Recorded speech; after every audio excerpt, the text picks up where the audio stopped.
This is the regular meeting of the Budget and Finance Committee. We have a quorum, Mr. Rezar, Mr. Smith, Mr. Koretz, Bernard Parks as the chair.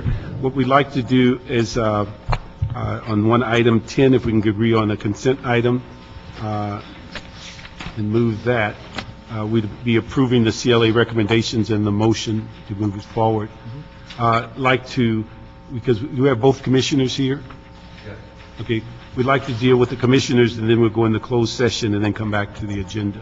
One item before, so that we're not holding people up.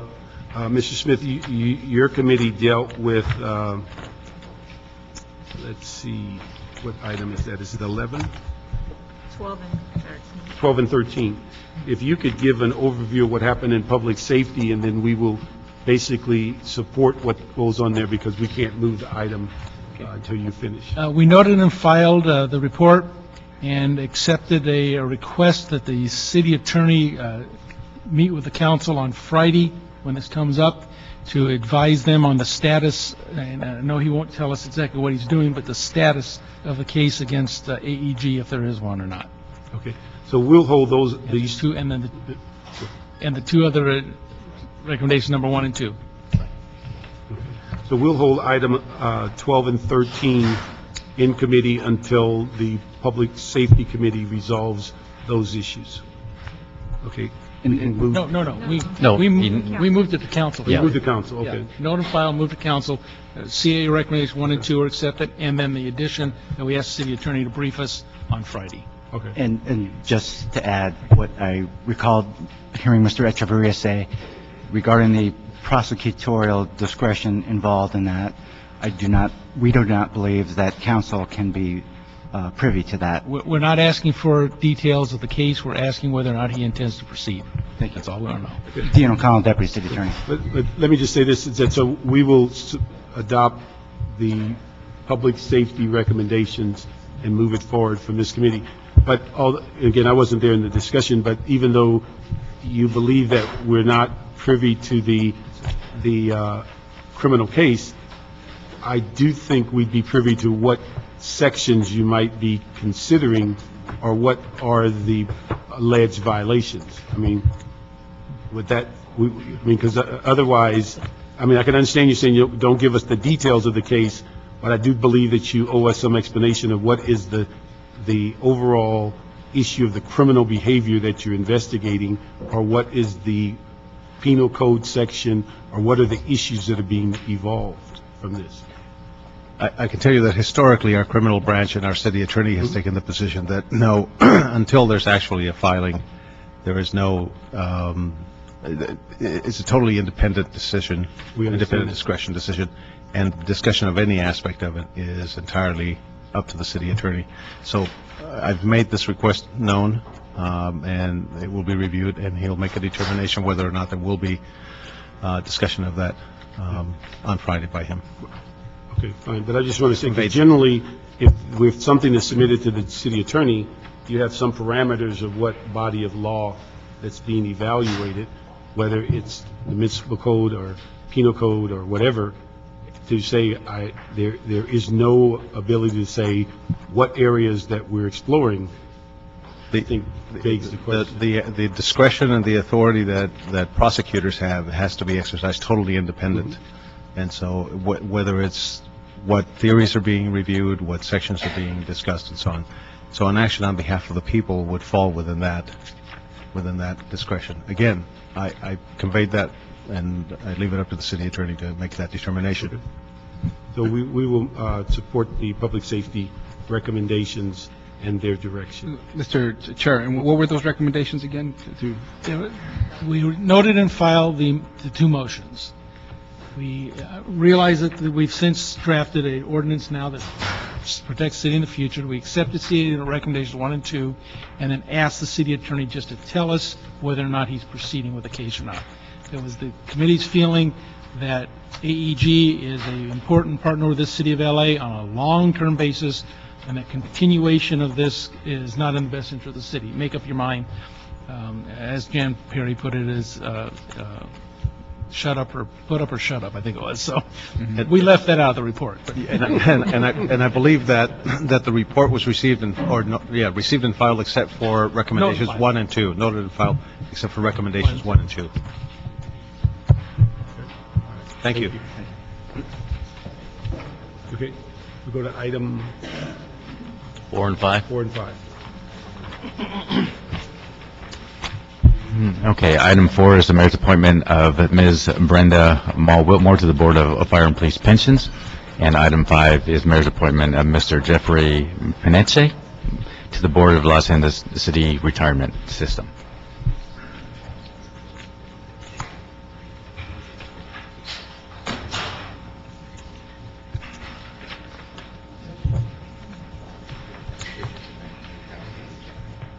Good afternoon. Good afternoon. Why don't you state your name for the record? Brenda Mall Wilmore, And you're here for appointment to the Police Fire. Pensions Board. Okay, Jeffrey Benichet for the Leasers Board. License Board. Okay, why don't we start off with Mrs. Mall? If you could just give us an overview of your background that would put you in a position to serve on this commission, and also, as we spoke on the phone, address what any concerns regarding conflict of interest that you would be concerned about going into this position. I'm Chief Financial Officer for the ACLU of Southern California, responsible for Bring your mic up a little bit because they take, thank you. responsible for budget development, audit controls, internal controls, benefit administration. I work on a regular basis with both internal and external auditors, responsible for working with our national office and other affiliates with our pension plan. We recently went through a pension conversion. My background experience also includes real estate, working with the AFL-CIO, administrating pension benefits as well as other health care benefits for union members. Okay. And then we spoke, whether you had any concerns about a conflict at all? I don't have any conflicts that I'm aware of, no. Okay. And then also, I asked when we spoke as far as your package, had all of the parts of it, because I think parts of it had not been assembled when we spoke. Everything is complete. On Friday, I did receive a copy of the pre-confirmation from the Ethics Commission. You did? I did. Okay. They informed me that they would be providing a copy to the members as well. And then also, are you aware, in fact, it's somewhat prominent in the news of some of the issues affecting pensions across the nation as it relates to a recent case in which a former police fire commissioner was just found guilty on a charge in New York, and what those ramifications are on our pension system? I have been made aware, and I am aware. Ethics and maintaining my own personal integrity is very important. Mm-hmm. And my organization has also gone through changes and challenges dealing with the pension plan. We recently went through a change in our pension plan for our existing employees, maintaining the defined benefit plan and then converting for new employees to a defined contribution plan. So it's not my first time. I've done it a couple of times with other organizations, and I'm aware of the fiscal crisis that most organizations are going through right now. Okay. And are you familiar at all with the recent report that was authored by the League of Women Voters regarding recommendations regarding pensions in this region? I was made aware of it. I have not reviewed it in its entirety, but I was made aware of it, yes. Okay, thank you. Colleagues, any questions of Mrs. Mall Wilmore? I want to make sure you're not an attorney with the ACLU. I'm sorry? You're not an attorney with the ACLU? I'm not. Okay. You just saved your vote, because I have had some serious issues with the ACLU and some of the things they've done downtown L.A. that has made me vote against all ACLU appointments. As long as you're an attorney, you're okay. You're not an attorney, you're okay. Jose? No questions. Okay. We will, what is the schedule? Tuesday of next week. Okay. If we could just make sure that, in looking at the package, that everything is included, so we can make sure that it's before council on that time. And if I can ask, I won't be there for that meeting, Mr. Smith, if you would carry that issue in the council. Okay. And then Mr., is it Tichet? Benichet. Okay. Could you give us your background and overview of your qualifications to sit on the LACER board? Sure, be happy to. I'm an educational book publisher. I've had a company for the last almost 40 years, and we've been in the city since 1983. Part of my responsibilities was to start a profit and pension plan for our employees, and then I had to learn how to manage it. So we went through all the initial mistakes of turning it over to somebody to manage it, and learned all of the problems of churning and the fees that they charge, et cetera. So I really had to take authorship of that plan, and I've been investing the plan since the very inception of the company. We gave a benefit to each of our employees of 25% of their yearly salary. We put in this plan, so it did accumulate. We had some employees that left with a substantial amount of money. Also, I was one of the founding members of the New American Alliance. It's an organization of Latino business owners. We had a Wall Street Summit, and we still continue with the Wall Street Summit. I went to 5 of those Wall Street Summit where all of the players attended. It was the pension fund managers, all the investment managers, the consultants. So I learned how the whole industry works.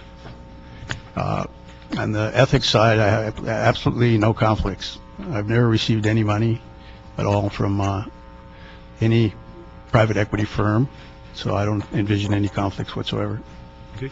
And then, I hope I didn't miss it, but would you comment on your background as it relates to dealing in the financial area, or bonds, or things in which the investments in which the pension boards deal primarily with? Do you have any experience in those areas? I do, from investing our own fund for our company. So we had to, make sure that we had the proper asset allocation. We invested in all of the same areas that LACER's is investing in. Okay. And are you familiar with the League of Women Voters study on the pensions in this region? No, I'm not. Okay. I'd ask both of you if you have an opportunity to read that as you assimilate into that position, because it's something that we're asking the pension boards to come back to the council shortly and give us their responses as it relates to many of those recommendations. Okay. Sure. Great. You say you have no conflicts, but I saw a large list of investments, many of which are pension fund type investments as well. Is the one, the pension plan, Bilingual Education Services, Inc., is that a non-self-directed pension system that you're in? You don't direct their investment portfolio? I direct the investment portfolio. Oh, you do direct that? I do. And you also direct the Attachment A, which is your personal trust as well? Correct. So you have a lot of companies that pension systems do buy in their portfolios. I don't know if Mike would... Was Mike Perez here? I thought I saw him here. That would be Sally. Sally? I'm sorry, wrong pension system. Sally. Was there someone here from the pension system? Yeah, that's Mike. Hi. And just for the record, Sally Troy, the director of the pension system. You've looked at Mr. Penichet's list of portfolio investments that he has. Would any of those be in conflict or benefit for him to vote on investments in the LACER system? I haven't seen the detailed list, but I understand that the Ethics Commission has reviewed that and has cleared him of any conflicts, potential conflicts. However, Mr. Penichet is also very familiar with the kind of the processes of appropriate disclosure and identification of potential conflicts before they become a real conflict. Right. So I think we're fine. Well, the problem we don't want to have is that you're always accusing yourself because of pension problems. So if before it brings to council, if you would look at that list to make sure Sure, we'll- there are no investment portfolio problems there that you could foresee to be beneficial. And we have very strict procedures in Yes. place, so we'll Yeah. be able to identify those. Okay, thank you. Well, I think the issue is that there will be... Sally? Sally, I think the issue is that, given, just looking at this list, that there's bound to be some conflict in the future. The issue is just that there's disclosure and recusal from any... It's not that there's not going to be a conflict. I mean, just because... You know where my point is, there's bound to be a conflict. We can't disqualify somebody from serving on this board simply because we anticipate a conflict, right? I mean, looking at all these lists here, all these companies here, I'm sure this tension will or has current investments in it. Well, It's just a matter of recusal, correct? Right. Well, and there's different variations because a lot of these firms, these companies, are going to be widely held in just in the index fund. So if you're in a mutual fund or you're in any type of investment vehicle, there may be some common investments. So what we'd be looking at is if there's ever a time where an investment decision comes before the board and the commissioner has to recuse himself if they have any financial interest in that company. And usually the selections that they make are with investment managers, not, say, making a particular stock pick. So I think we would be able to avoid any type of even perceived conflict in that regard. And some of these are what you call portfolio companies or, publicly traded companies. So, a lot of us may have some stake in these companies as well. So I don't think, based on this list, we would have any immediate concerns for any of those coming before the board. Yeah, I just saw the list for the first time, okay? It wasn't in my briefing, but were given to us. There's quite a few firms you're involved in, investments held through your trust, and then the bilingual education fund. Correct. Now, Sally, are these some of the same groups that we invest our pension stuff in? Absolutely. Some of these are major Fortune 500 companies. So, like I said, they're in the S&P 500 or the Russell 3000. So those are widely held, publicly traded companies. So yes, we would have investments in some of those or own shares in those companies, but it's through our different funds that we have through our investment managers. You don't see any potential conflict? Based on this list, I don't, but I think really it's the Ethics Commission who would have a better opinion of what... Yeah, but forget them for a minute. You've lost your board often. How many people from the board have left in the last year? We have 2 recent resignations, and that's mainly due to the recent legislation passed by the state legislature, AB 1584, which prohibits certain... But didn't we lose about 5 of them? 2 from our board. 2 from your board, and then... Ask Mike to come up. Mike, come on up. I mean, what I'm getting at is, do we have some lessons learned? I'm not questioning anybody about anything. I'm just looking at the fact that we lost 2 from that 3, right? Last year, we started off with 9 board members. We have 2 left from that group. So 7 of those 9 are gone. Of the 5 that the mayor appointed, we have 9 board members, 4 elected, 5 appointed by the mayor. All 5 are new to our board. These were the ones appointed by the mayor? Yes. And why in terms did of a we... lesson learned, Yeah. I think the process you're going through right now is one of the biggest things you could do, to make sure you have the information before you, that ethics has validated the information you're getting from the prospective commissioners, and that you continue to ask hard questions about that. Putting us in a position of validating the information provided by the prospective board members, I think, is a good idea, but also puts us in an awkward position as well. But if there's anything that we can do from our department to validate this information, we'd be happy to do it. Well, I mean, we don't have much time. We approve people right and left for everything in this city, commissions and boards and this and that and so on. We obviously rely on you two guys to help us figure out what lessons learned from past experiences. So the mayor had appointed 5 to that commission, and all 5 have left. Yes. And in the leaving of those 5, was there any particular issues or sensitivities or red flags that could conceivably exist that we just, as council members, need to know about? I think that any relationship that a prospective board member has in the private equity world is one that ought to be vetted. I think it's a very important thing to do, especially with the legislation being proposed by the SEC in this area and also the state legislation, AB 1584, that's recently been passed.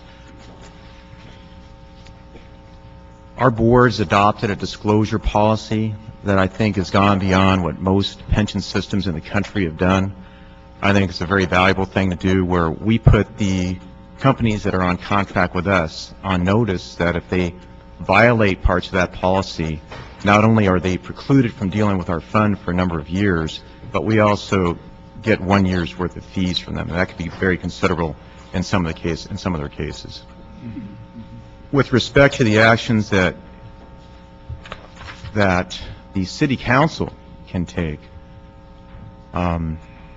I think it's extremely important to make sure that every prospective commissioner is looked at really well. The Ethics Commission may not have sufficient staff with the budget cuts that they've had to go through over the years to be able to do this work. So I'd really recommend they take a look at how many resources what resources they have to do this work, and whether it's sufficient to get it done. The City Council a while back took a look at the issue of the board members and how the City Ethics Commission is composed of board members who are appointed by the mayor, City Council, City Attorney, Controller, versus what exists for our pension systems. Right now, a majority of the members are appointed by the mayor. So 5 out of 9 at any point in time, there is the opportunity for those 5 appointees to have a majority vote for the board. So there are very few pension systems that have this in California. I believe it's us, Lacers, and the San Diego retirement system. No other board is composed like this. How are the other boards composed? Kind of like the ethics board, and it's a mixed bag, but kind of like the ethics board, where you have different politicians from within the organization, like the City of LA, having a responsibility or the authority to make the appointments. I don't know if who makes the appointments is the issue. The issue is the ethicness of the individuals involved in the board and the relationship they have to the pension fund. I mean, I don't care if it's one politician or another, apple or peach, it don't matter. It's the person that's picked. And the process they go through, that gives us either comfort that we have somebody that can do the job or not. The mayor is the mayor. It don't matter to me who appoints it to you. What if we put that issue aside and just dealt with the substance of what the job is as a pension commissioner and the efficacy of that particular person in the context of investing our city funds? I agree. And I think the process you're going through is the best thing you can do and to address the problems we've had in the past. Okay.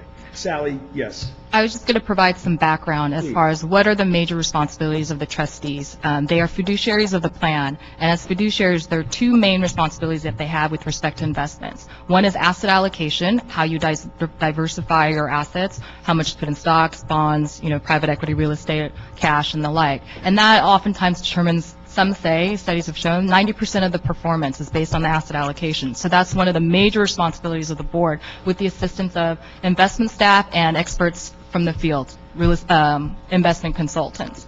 So that's one major, and the other one is manager selection. We don't do direct investments. We don't have the staff or the capacity to do the direct investments, picking stocks, selling stocks. So we hire investment managers. So that's what the board has the ultimate authority for, is who to select. And that's where people have gotten into problems. You've heard about the problems with New York, with the pay-to-play scandal, which is people trying to influence the board's decision to pick particular investment managers, especially in the private equity world. So really, what we're seeing here, there's new legislation that was recently passed, as I mentioned, where one area where it has been a problem is there's some board members that play dual roles, where they were not only investment professionals selling investment products to other public pension plans, they were also sitting on a pension board. So that could cause some conflicts. And so now the law prohibits that.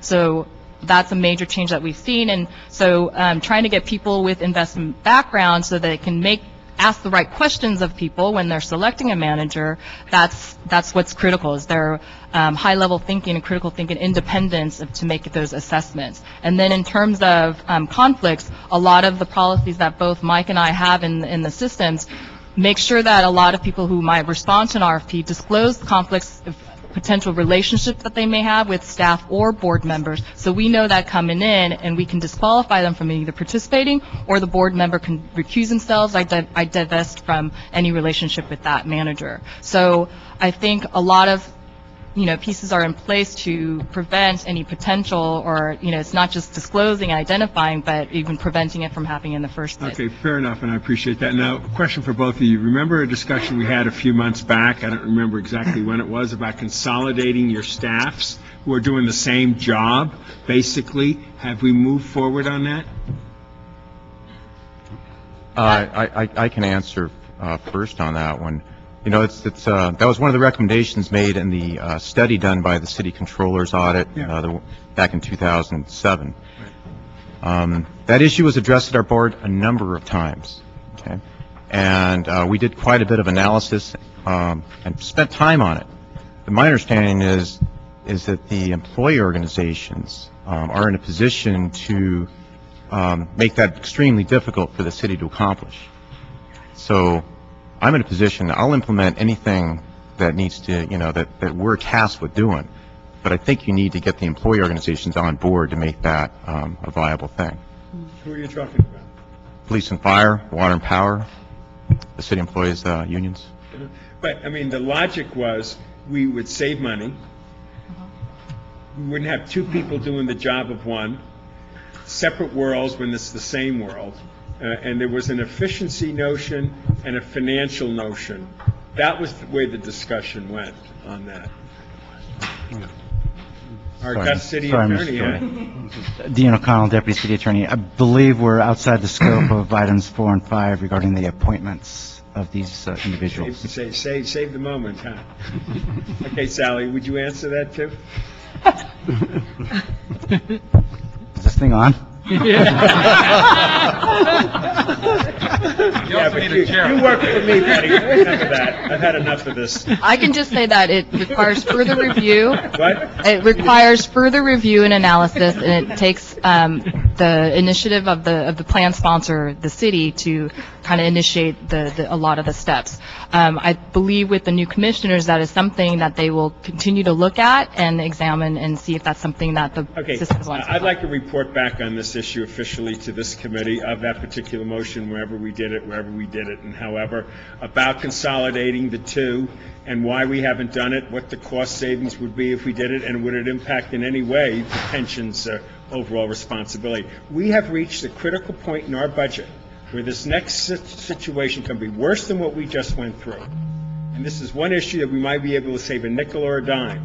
And any place we can do it, I want to do it. So I'll look for that. If I may, I believe that issue has been reported on already by the CAO's office. There's an outstanding report. I don't know where it is, but I believe it's been done. Mr. Rose, I think what the issues are, I don't think we can impose it. It's the vote of the boards that would have to make the boards have no say in this. No, I mean, as far as merging. It would take a charter change. Charter change. Yeah. It would be a charter change if the systems were completely consolidated. It would require a state constitution change if only parts of the systems were consolidated. For example, if the investment functions only were consolidated. We've got a report from Fiduciary Council that looked at that issue specifically. So I think there is a CAO study on this already.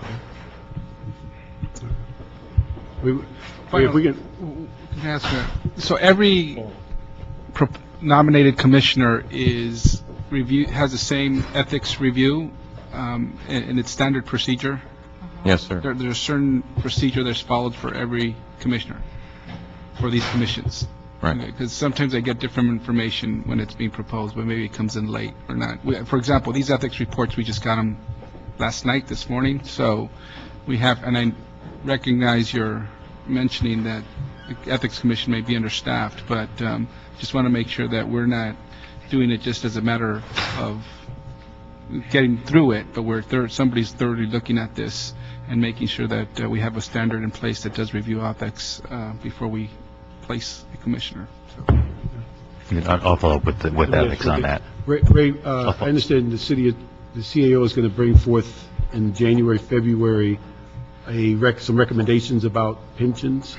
Could we make sure that the report that Mike just talked about, to respond to Mr. Rosenthal's question, is a part of that review when he brings forth the recommendations? We'll bring it back in a separate. I don't want to merge our recommendations for new tiers or plans, but we'll report back on the issue. Yeah. Okay. Yeah, I was just looking over the letter from Ethics, and it notes that they are unable to assess whether or not and how frequently that our nominee before us might have to recuse himself. Why is it that we can't assess that? So anyone has that information? Hello. That seems to be a significant question here. Hi, I'm Shannon Pryor from the Ethics Commission. I'm a program analyst, and I work with the nominees to get their reviews through the process. And the language that you cited there is our standard language, because as people go through the process, they are confirmed, they filed their statements, but as you know, someone may acquire new financial interests as they go along, and new issues may come before their commission that we're not able to foretell what exactly they're going to have to recuse themselves on. So that's why we just put that language in there as a warning that there may be some other issues that aren't reported on your Form 700 at this time that may arise and may cause you to have to consult the city attorney's office and possibly recuse or disqualify yourself. But you're saying this relatively extensive list of companies does not create any potential conflict that you guys foresee? This process, if I could just take a step back, one of the main purposes of filing the Form 700 is to identify potential conflicts. Actually identifying a concrete conflict is a more complicated process that falls under the jurisdiction of the city attorney's office. So this process is just there to help our new commissioners and city officials as they file these forms to identify what potential conflicts they have, so that they can take the proper steps to recuse or disqualify themselves. Does that answer your question? I'm not sure. I mean, it's one of those things, the longer the list, probably the more experience you have on the one hand and the more potential conflicts on the other. So Sally did a good job of explaining that that having investments in big companies is not necessarily a conflict. It's the other side. If he was working with these financial companies, then that would be a bigger problem, and the state just legislated that can't be done anymore. So the investment in a number of large companies in and of itself isn't something we consider a potential conflict. Well, it is a potential conflict because he had to report it on his form. So it's something for him to be aware of. And if something comes before the commission, the board, that is something he reported, or maybe something not, maybe he should ask the city attorney. That's why we have this kind of broad language. And I'm sorry that it's not more pinpointed. But because we don't know what ongoing financial interest he will have, we have to leave it kind of open-ended like that. But you've looked at these companies, I presume, one by one, and haven't seen any potential conflicts, or have you just looked at the lists and not really thought through one by one whether there are likely impacts? Our role is actually not to say you have a conflict, you need to recuse yourself every time this comes up. The purpose of filing the Form 700 is to identify potential conflicts. So these investments may potentially be a conflict later down the road. That's why he reported them. It's a tool to help him know when to consult the city attorney's office. Yeah, well, I'm somewhat new to this process. I don't know typically whether other potential nominees have had longer lists and whether that's problematic. They have, and Because honestly, I can't tell whether it's more a good thing than a bad thing. You know, obviously, you have a lot of experience based on the number of companies. If it gives you any level of comfort, I can give you an example. For instance, there's some investments in a major Fortune 500 company, and the commissioner or potential commissioner may have some shares in that company. Those are the same, company that you may own through your deferred comp or through our investment managers through a very commingled fund where it's not just an individual investment. It's managed where they manage over $100 million, and it's included in that, pool of portfolio companies that we own.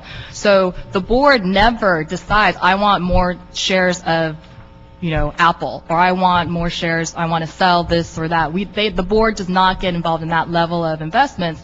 It's totally managed by the investment manager, who has the full discretion to make those investments directly for us. So just by virtue of owning the same companies, I don't think you will have any situation where the board or someone's going to come before the board and say, okay, we want you to make a decision on this investment. They don't get into that level.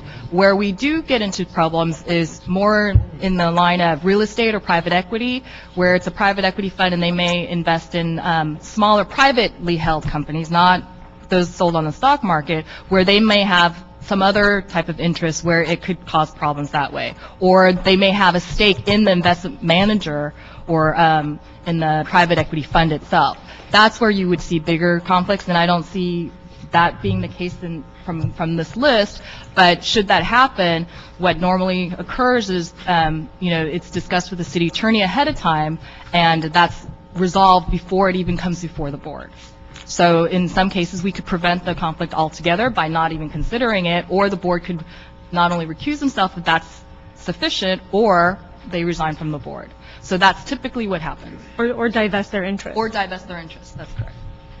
Oh, thank you for that clarification. I appreciate it. Chair, can I ask a question again of the ethics? So for every nominee that we see before us, they've gone through the same analysis that these two have gone through in the report you provided to us? The governmental ethics, and I can address why sometimes you don't get the materials in a timely fashion. The governmental ethics ordinance says that anytime someone is appointed who is required to file the Form 700, they need to file one before their appointment is considered before you, and they give them a 21-day deadline.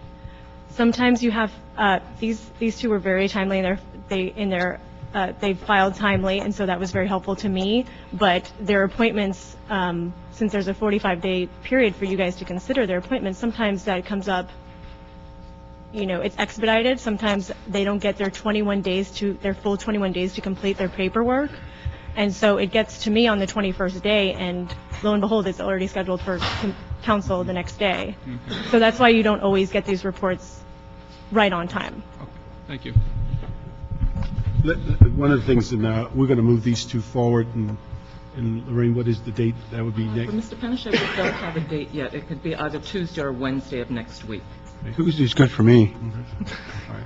Let me just say, in a side issue, several years ago, and I think it was back in 2005, this committee was concerned about the lack of information, the late information, and a motion was put forth where the CLA put together a document that identified all of the issues that were needed before these items came to committee. And they listed them, there's forms, and initially the packages were more complete.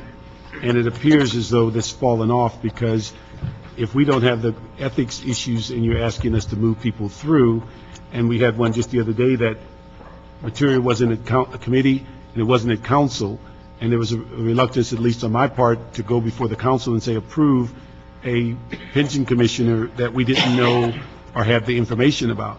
And it just puts us in a bind when the packages aren't complete. And so when the council approved back in 2005 a policy on commission appointments, there were several issues that dealt with charter changes that were incorporated. And I'm going to ask the CLA if we can go back and pull that document, which I'll make it easy, CF number 05-1154. And in addition to that report and those documents, there was also an amending motion in council.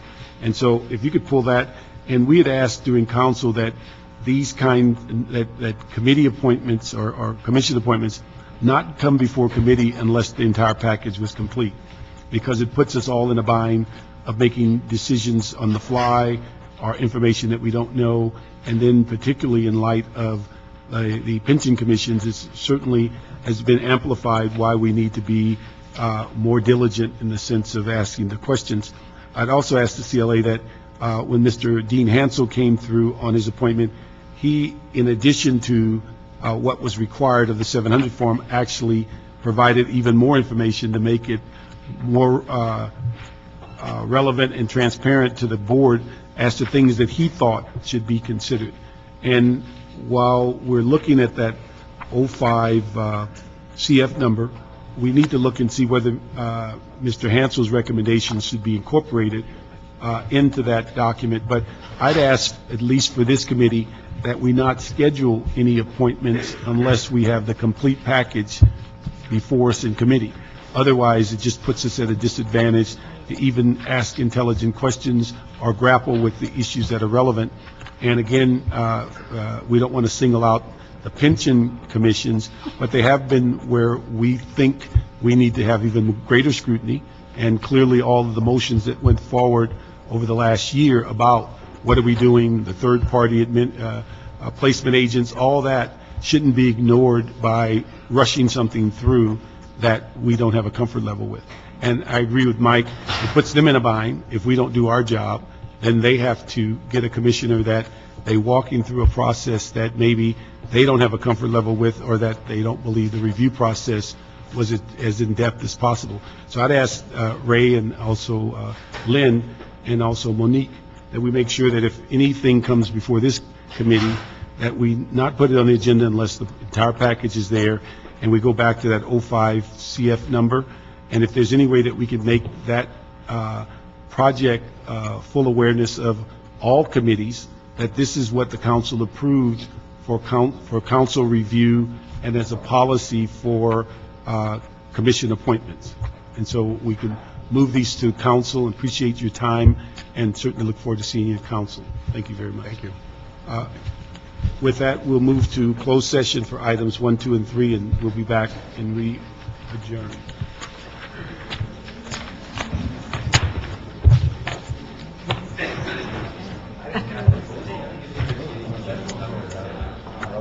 Which one, the parade? The lake? Oh, number 10? Yeah, 10. That was the only consent. Yeah. In fact, can I have your list? You said that was the only consent, like you're disappointed? I'm supposed to have more. This is our last week. That's the boss. Convene the regular meeting of the Budget and Finance Committee. We have a quorum. Okay. So we can start. We start with the agenda. We'd like to move 15 out of order when the police personnel get here, so that we can move that forward. Okay. Okay, you want to go with the next item, which is item 6. This is the Office of Finance report relative to interest rates on refunds of businesses and other taxes. I believe prior to 2002, the annual interest rate for underpayment was set about 15%, and for refunds, it was set at 7%. One of BTAC's recommendation was to match interest rates for both underpayments and overpayments. Thus, in January 2002, the rates were set equally. And we have representatives from the Office of Finance. Could we also add 8 to that, 6 and 8 together? 6 and 8. Okay. Could actually be kind of a disaster. Item 8 is Office of Finance report relative to a refund claim filed by the bonds companies for overpayment of business tax. Councilman, and number 16 also has to do with Office of Finance. We don't have that. That's the business lien. Okay. All right. Let's do these two, and then we'll get to 16, and you will have to get up and Good afternoon. My name is Antoinette Crisoval. I'm General Manager of the Office of Finance, and with me today is Alicia Vega. She's our Tax Compliance Officer, and Dan Whitley from the City Attorney's Office. Our report is in regards to a request from the Claims Board to review the interest that is paid to businesses who file a refund for a tax, whether it's a business tax or any other type of tax. The request was made by the Claims Board, and our office was asked to come back with a report on that item with a recommendation to address the current interest rate that's charged. By way of background, prior to January 1st, 2002, the interest rate for refunds was 7%, and the interest rate for underpayments was 15%. At the time when the Business Tax Advisory Committee was in existence, they did take a look at the application of the interest rate on over and underpayments and made a recommendation that the rates should be equalized because they felt that it was unfair that businesses were paying a higher rate on underpayments versus a payment that we were making on overpayments. So the rate was changed January 1st of 2002 based on the average rate of the federal short-term rates for the months of July, August, and September, plus 3 percentage points. The current interest rate is, for both over and underpayments, is 6% annually or 0.5% monthly. We did look at other taxing agencies in terms of the rates that they are paying on refunds and overpayments, and found that many of them do use the average federal short-term rate for their basis in determining how much interest would be paid back to a business. Based on our review, we looked at taxing agencies, the Employment Development Department, Board of Equalization, Franchise Tax Board, and the Internal Revenue Service. And as a result of that, what we are proposing is that the interest rate on overpayments be changed effective January 1st, 2010, provided that the ordinance can go into effect and be completed at that time, to be based on the federal short-term rate without adding 3 percentage points. And if that should in fact be approved by your committee and ultimately by full council through ordinance, the interest rate for refunds would be 0.83%, less than 1% annually, or 0.07% monthly. Are we obligated by law or charter to give a interest on overpayment? I'll let Dan Whitley address that. In general, yes, we are. The city is obligated to provide interest to taxpayers on taxes due when they have paid an overpayment. When the taxpayer is owed an overpayment, the city is generally obligated to pay interest on that. Okay, but the city can then determine how much interest, or is there a mandate by law or by the charter?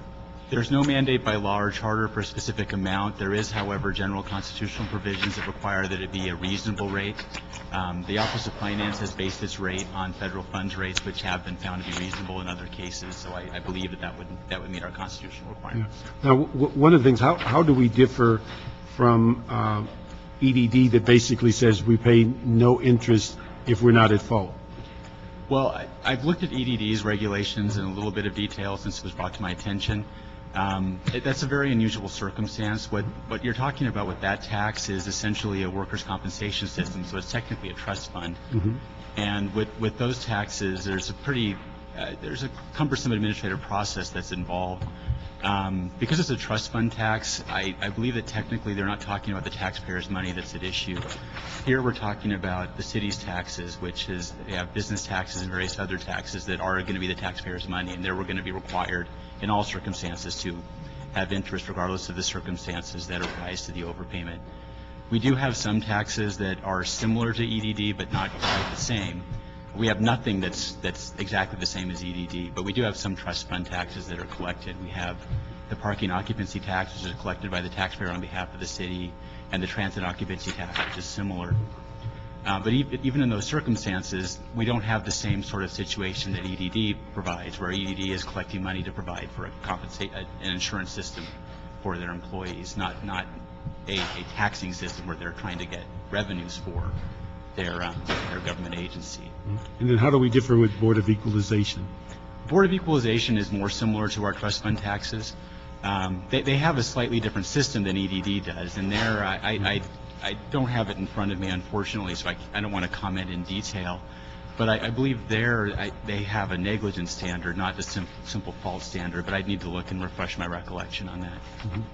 Yeah. The thing is I'm concerned with, and colleagues, the reason that we brought this up is that in Claims Board, and it comes through council and Budget and Finance, we, and I'm sure that when the BTAC went forward on this recommendation, they were looking for basically identical systems, thinking it was fair. But we have had situations where in the last 2 years, we have spent over $700,000 in interest on overpayments. And in most instances, they're the fault of the business, not the fault of the city. They're following their accountant, their rules.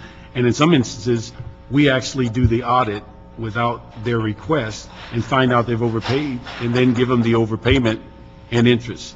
And the one that drew our attention recently is that one company paid $300,000 on a fee when it should have been $30,000. And the length of time we held their money, we gave them a 7% interest in return with the overpayment. And it just seems to be exorbitant on the city's part to be giving interest out at that level when we're not at fault. And I can understand on the sense of the underpayment, certainly we have the interest, the penalty, and the principal we're trying to achieve. But when through no fault of the city to have somebody fill out their forms incorrectly, we find out about it either through an audit or months later they advise us of that, and then we're giving them the money back and interest, doesn't appear to be in the city's interest at all. And so we were looking for, and again, at the time, really looking for a solution that the EDD was using that says if we're not in fault, then we should pay zero. And if we are advised and we do not take an exorbitant amount of time, we should be paying zero. But you're saying we have to pay something. We have to pay something with respect to our business taxes. The other taxes, we may be able to institute such a system, but we would have to have due process review in place. And we would need to discuss with the Office of Finance whether administratively we can distinguish between the different sorts of taxes. I'm not sure that that's possible. One other thing I'd like to point out. We don't want to make it more complicated. We would like to have a system in place. In fact, what Office of Finance recommended with all of the figures and the whatever percent and all, that appeared to be very complicated. We're trying to come up with how do we minimize the impact on the city's general fund, which eventually that money would go into, particularly on areas in which the city made no error. And the issue of us giving back the overpayment and the interest appears to be exorbitant and not in our interest overall. And so I'm just trying to figure out what would be the simplest way, if we have to do some percentage or some dollar figure, that we come up with the simplest form without a lot of computation, asking the Office of Finance to come up with another formula to figure out how to pay people back and then what the interest is. Councilmember Parks, if I could add, the majority of the refunds are on business taxes.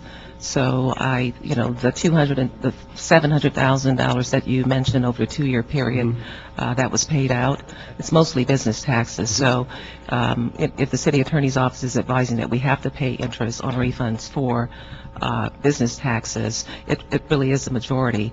We certainly can break out the other taxes, the trust fund taxes, transient occupancy, or parking occupancy tax. But for the most part, we have very few refunds in those two tax areas. Yeah, I don't think the idea was to create more work, particularly if it's an overpayment, no matter what the tax is, that we have a standard procedure in dealing with it, which saves you from having to break it out and say, $3 was bed tax and $2 was business tax. The issue is, can we deal with them as a lump and have a very minimal interest rate that we return? We're definitely okay to having a grace period if that's so allowed for all taxes. If it's only for just 2 of the 3 that we just spoke about, of course, we can address that in our LA tax system. I didn't quite hear what you said. We're definitely open to having a grace. I think what you're asking for is for the city to be allowed a grace period before it actually remits or pays a refund. I think the rules now say from the date that the person makes their challenge, right, we pay interest up to the day we pay back the overpayment. Right. It would appear that for the city that we should have a very minimal interest rate for any overpayment as far as if it's not our fault. If it's also, we should have a period of something reasonable, like if somebody brings that attention, take 30 days to evaluate it before you can deem that that interest rate should go into effect, so that we're not paying from the date that they advise us through the date of payment, but that we have some accelerated process to determine whether they're accurate, and then the interest rate will go forward as it relates to. But we don't want, I didn't want to have 10 or 12 different interest rates depending on the type of taxation. And we're certainly in favor of that, but I think what I understand from the city attorney's office is that for business tax purposes, you have to pay interest on the amount. What is the least amount that we can pay legally? I don't believe we can give you a least amount. It needs to be a reasonable amount so that the taxpayer isn't deprived of their property without due process of law. I think we're at prime now. I think Not 7%, we're not at prime. No, what we're proposing right now is that effective January 1st, 2010, that the interest rate on refunds be 0.07%. It's less per month, which is annualized. Annualized is less than 1%. Less than 1%. Is what we're proposing. Go over that again. What we're proposing, effective January 1st, 2010, that the interest rate on refunds be less than 1%. Overpayment. For overpayments, be less than 1% annually. On a monthly basis, it's 0.05%, 0.07%. Okay. And that, would that, by the city attorney, be viewed as reasonable? If it's based on the federal funds rates, I think we can justify that. It is. Okay. Yeah. And so if that's the rate we're going to be imposing on all overpayments, I don't know how you get much lower than that and still give, And we can keep the underpayments the same. We're not changing the underpayments. We're adding 3 percentage points, as we have always done, to overpayments. So the rate for overpayments, which is tied to the federal short-term rate, would be 3.83%. Okay. This is not a fair question, but on what we spent over the last 2 years, do you have any idea what we'd save if we had this new formula in play? No, I don't. I don't have. Because we're sitting, what, at 6 or 7%? Yeah, been about 6% based on the federal short-term rate at that time when it was calculated. Okay, and so your report is saying 1% annually on a monthly rate. Right. It's 0.07. 0.07%. Okay, and then can we tie in the grace period rather than at the point of, because I think it's unfair to us to say when you make your claim, your interest rate starts when we haven't had a chance to even evaluate it. That's a question for the city attorney's office if we can change. I don't believe we can have a grace period. I think once they've made their claim and we have notice, that's the time when we need to begin accruing interest for the taxpayer. However, I would point out that there's a period between their providing us with the claim for refund and when they've actually paid the tax that they're not accruing interest. Yeah, right. So there is an extensive period of time where the city is even now under our statutes not accruing interest for the taxpayer. If we don't have notice of the claim, we're not obligated to pay interest, and we're not currently. I know that if we do our own audit independently, the clock runs. But once we find out there's an overpayment, then my assumption is the date that we find out there's an overpayment, that the interest starts. If we do an independent audit, not on a claim by the business. That is correct. We audit about 7,000 accounts annually, and we have a selection process in place where we select certain taxpayers based on various industry standards and indexes that we have that we utilize to determine whether or not businesses are paying their fair share of the tax and are properly paying the tax based on the tax code. Not every single business that we audit end up in an underpayment. About 12% of them results in a refund, and that's reasonable. When you do your audit, when do you start the interest period when you find out there's an overpayment? It's based on that particular period, that tax year. So we're auditing, say, the tax year 2007, and they were in business for 2007, and they overpaid. The interest would be earned or paid on that amount. So you go back to the year 2007? Right.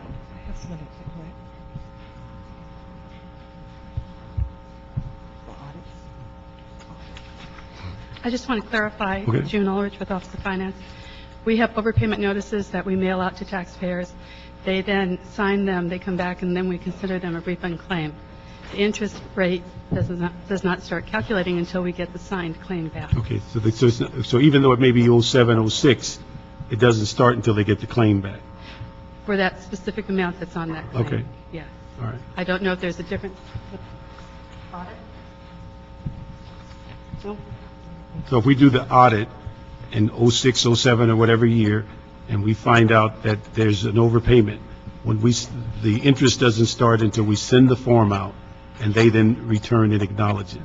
No, for that's for overpayments. For audit purposes, if we're auditing, say, tax year 2007, the business was in existence for 2007, they overpaid their 2007 business tax, and we went back and audited them, say, 2 years down the road, they would be due the interest on the amount that they overpaid for that 2007 tax that they I know, but paid. it starts when you get the notice back.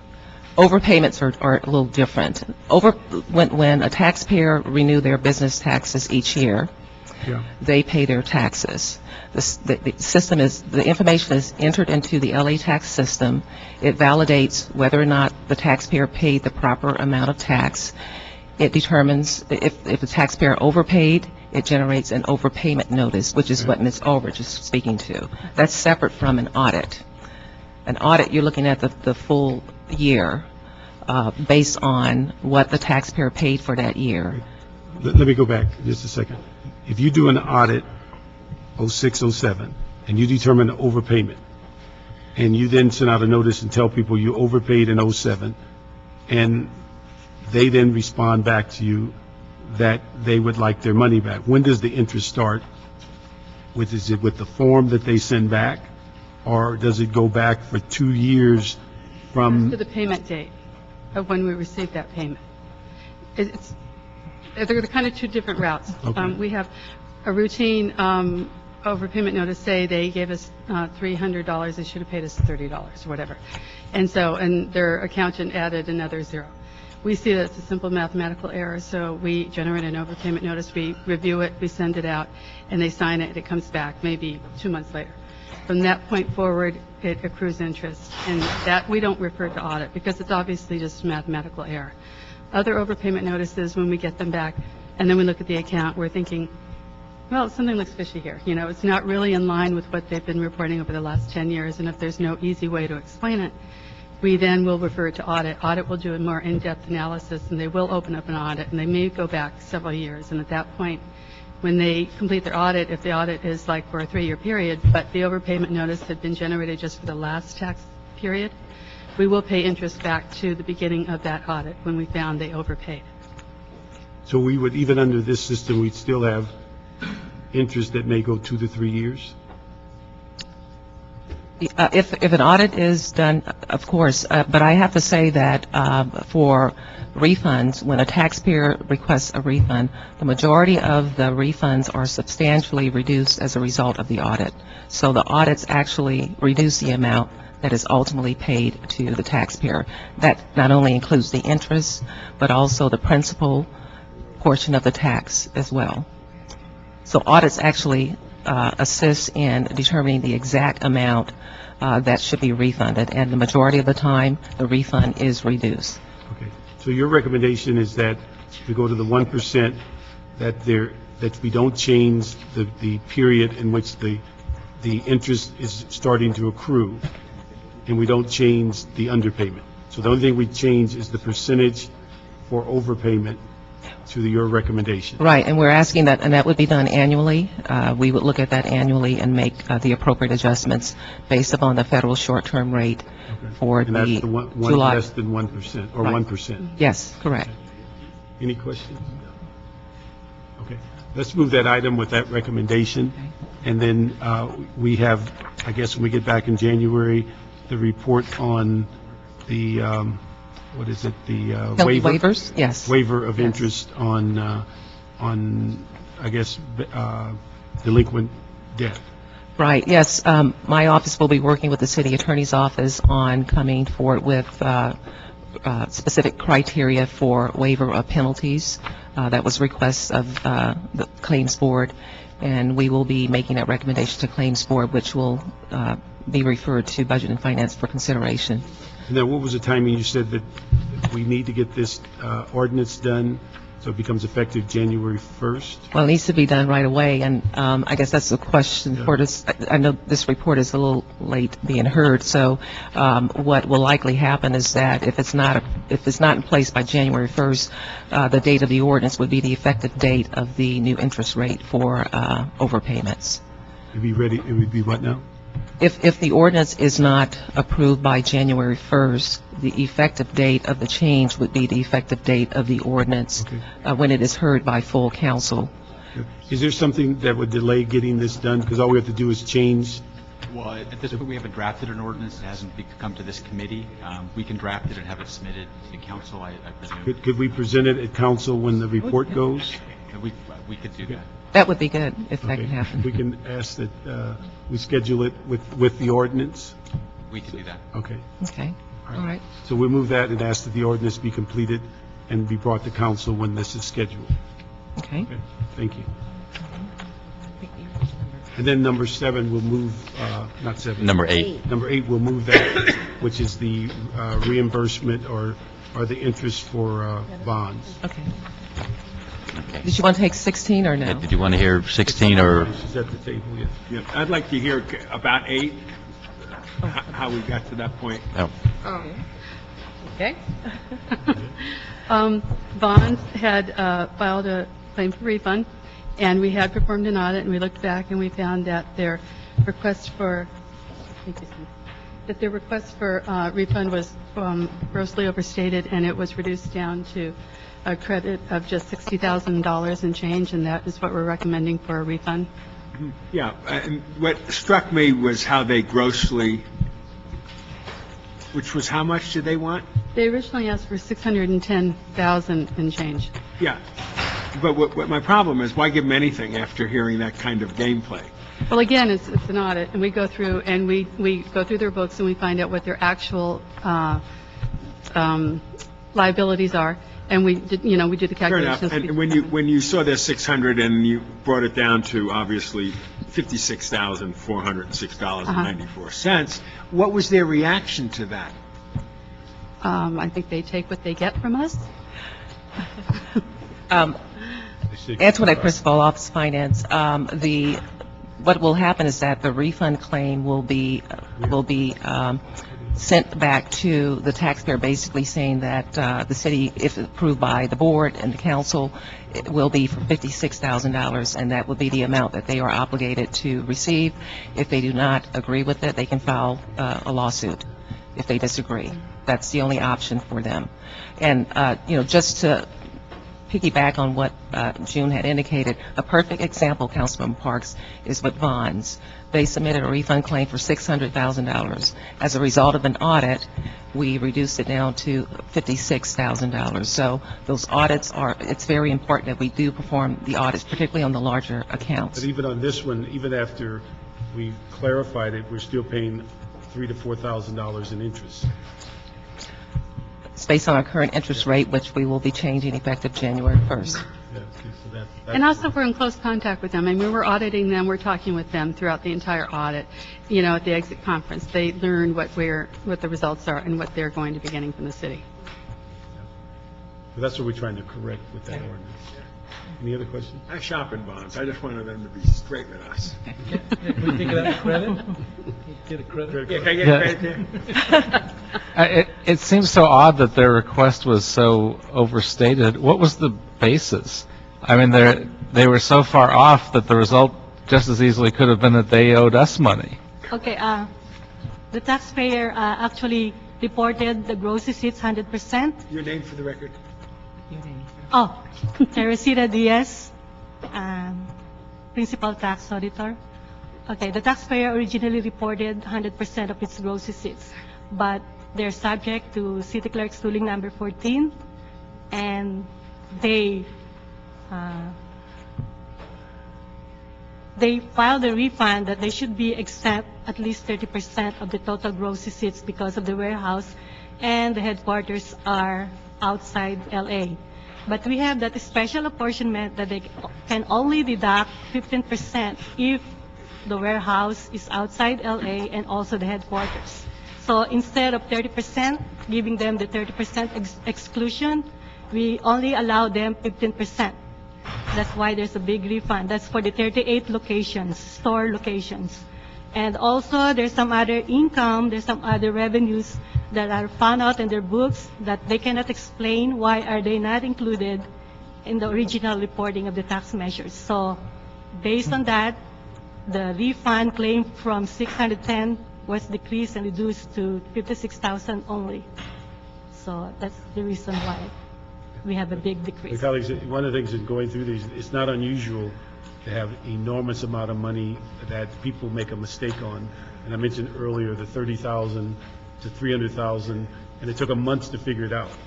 That they had spent, they had sent 300,000 in when they only owed 30. But it's not unusual for those companies to make, because they have somebody out of state may be doing it, someone local may be doing it, they've merged, they don't understand how many categories they may be in. So that's not unusual. And just to add, the refund claim is only for 1 year, so it's from the date that you make the payment until a year that you can file the claim. If you file after that, it's denied, and the city is not obligated to pay it. Is Bonds in the room? Okay. They were able to show up. I'd love to ask them a question. We'll pass that along. We'll move item 8. And approve that recommendation. And we have, what, 16? Yeah, item 16 on the special agenda, which is the city attorney report relative to the status of administration of business tax liens by the Office of Finance. Yeah. The reason that we put this on the agenda, we thought when Ms. Grew did this motion several months ago that this was going to be a fairly simplistic ordinance, and we kept waiting and it didn't forthcoming, so we figured we'd ask for an update and understanding of what's the delay, because we were told initially that we thought by charter we could do this. Well, our charter is not the issue with the liens. Okay. The issue is going to be state law and constitutional restrictions on what the city can do. First, one of the questions we wanted clarification on is the motion came to us as just to address business tax liens, and after discussing this with the Office of Finance, that seems overly restrictive on what we can do with the lien program. In particular, we have our transit occupancy tax and our parking occupancy taxes, which we've analyzed in our draft report, and we would like to analyze for the council further. So we wanted clarification on whether there was a reason it was limited to business taxes or whether the liens would be used for all taxpayers for all of the taxes owed by. I don't think there, the sense that what I got when I talked to Ms. Gruhl on the motion, I don't get a sense that she purposely limited it. I think generally when we think about business, our Office of Finance, the most prominent tax is business tax, and I think that's what came out. But I don't think she had an intent to ignore any other type of tax that was coming through their office. And Councilman Parks, if I could add, in our budget package for this fiscal year, we did request a review of the feasibility of being able to place liens on any and all taxes. Yes. So we are very open to including all taxes. We think that would be prudent to do so. But I would think that the goal would have been to have the broader number of taxes as opposed to more narrow. And we will analyze that as well. But there's a number of practical issues that we've discussed with the Office of Finance. The general concept of having liens, I think our office has analyzed and resolved, but a lot of the feasibility of having a lien program depends on how it's administered and operated. State law preempts much of the field of lien recordation, and so we need to be very careful with how the program is implemented, and so that's one of the things that we're working on very closely with the Office of Finance. Peter Boy. Hi, Peter Echeverria, City Attorney's Office. Stepped on an edge. No. This has been the subject of some internal discussions because we want to make sure that this is done properly and that the limitations that exist with respect to liens and the priorities for liens are acknowledged and recognized. You may recall that some years ago we had a Department of Water and Power lien that was imposed on properties where the payment was delinquent. And we created that, and as I recall, it was administratively imposed. And we recorded it and gave ourselves priority over all other liens. And we lost that case in the Courts of Appeals, saying You don't have the right to do that. You have to have some statutory or other basis to even be able to create the lien. And then beyond that, you can't give yourself priorities, because the priorities for liens in the state are set by state statute, and you're preempted as to that. So we have to be very careful that what we write is something that we will be able to defend. When I think it's what we're concerned about, because we have so much emphasis on trying to collect money that's owed and giving finance tools that can assist them. When do we think we can work through those type of details and be able to have something? We should be able to have a report for you sometime in mid-January, but that will involve setting in place an administrative mechanism that will take longer to establish. I mean, the report isn't going to be the end in and of itself. It's going to be the start. Is there an ordinance that has to come with that? Yes. Can we make sure that we get the ordinance and everything at the same time? We will, to the extent that we've got the questions answered, we will. If you could work with, first of all, and make sure that if there's an administrative process, that they're fully involved with it, so that once the ordinance is in play, that the whole thing could get rolling at the same time. Yes. We can do that. It might require some more discussions with Office of Finance before we get that. And then could we think about mid-January? For us to get the ordinance out, yes. Okay. So beyond that, for this to be in place, it may be a matter of months before it's actually in place. If we can have the ordinance and such, and the report in mid-January at one of our meetings, schedule it, and then understand it may take a little longer to get the administrative process in play, then we could at least be moving in that direction. We can make that work. Thank you. Okay, all right. So we'll hold that 16 for mid-January. Hold on, okay. Okay, I believe there's a request to take item 15, which is the Board of Police Commissioners report, motion Smith Design, and CAO report relative to the 2009 to 2012 Community-Oriented Police Services, COPS, American Recovery Reinvestment Act grant. Good afternoon, Jason Kleen, Office of the CAO. The report in front of you is a request from the Police Department to accept the American Recovery and Reinvestment Act 2009 COPS Hiring Recovery Program Grant Award in the amount of $60,285,650. The CHIRP grant was a competitive grant. The City of Los Angeles received the second largest grant award in the nation, second only to Oakland, and the only reason Oakland received more funds was because Oakland was going to use the funds for layoff avoidance. In our report, we mentioned that the department is facing a $52 million budget shortfall. As it stands, the department's budget shortfall is $80 million. The $52 million addressed in our report includes all of the PPL agreement efficiencies coming through this budget fiscal year, as well as some of the other grants, whether it be our grants or other competitive grants that we have applied for, coming to fruition in the current fiscal year. But right now, as it stands, we're facing an $80.3 million deficit. Under the terms of the grant, there are three funding categories. There's a new hire funding category, a layoff avoidance category, where we can utilize the funds to save the positions of officers targeted for layoffs, or to rehire officers that have been previously laid off. Currently, since we're not talking layoffs for sworn officers at the moment, we're utilizing the funds in the new hires category.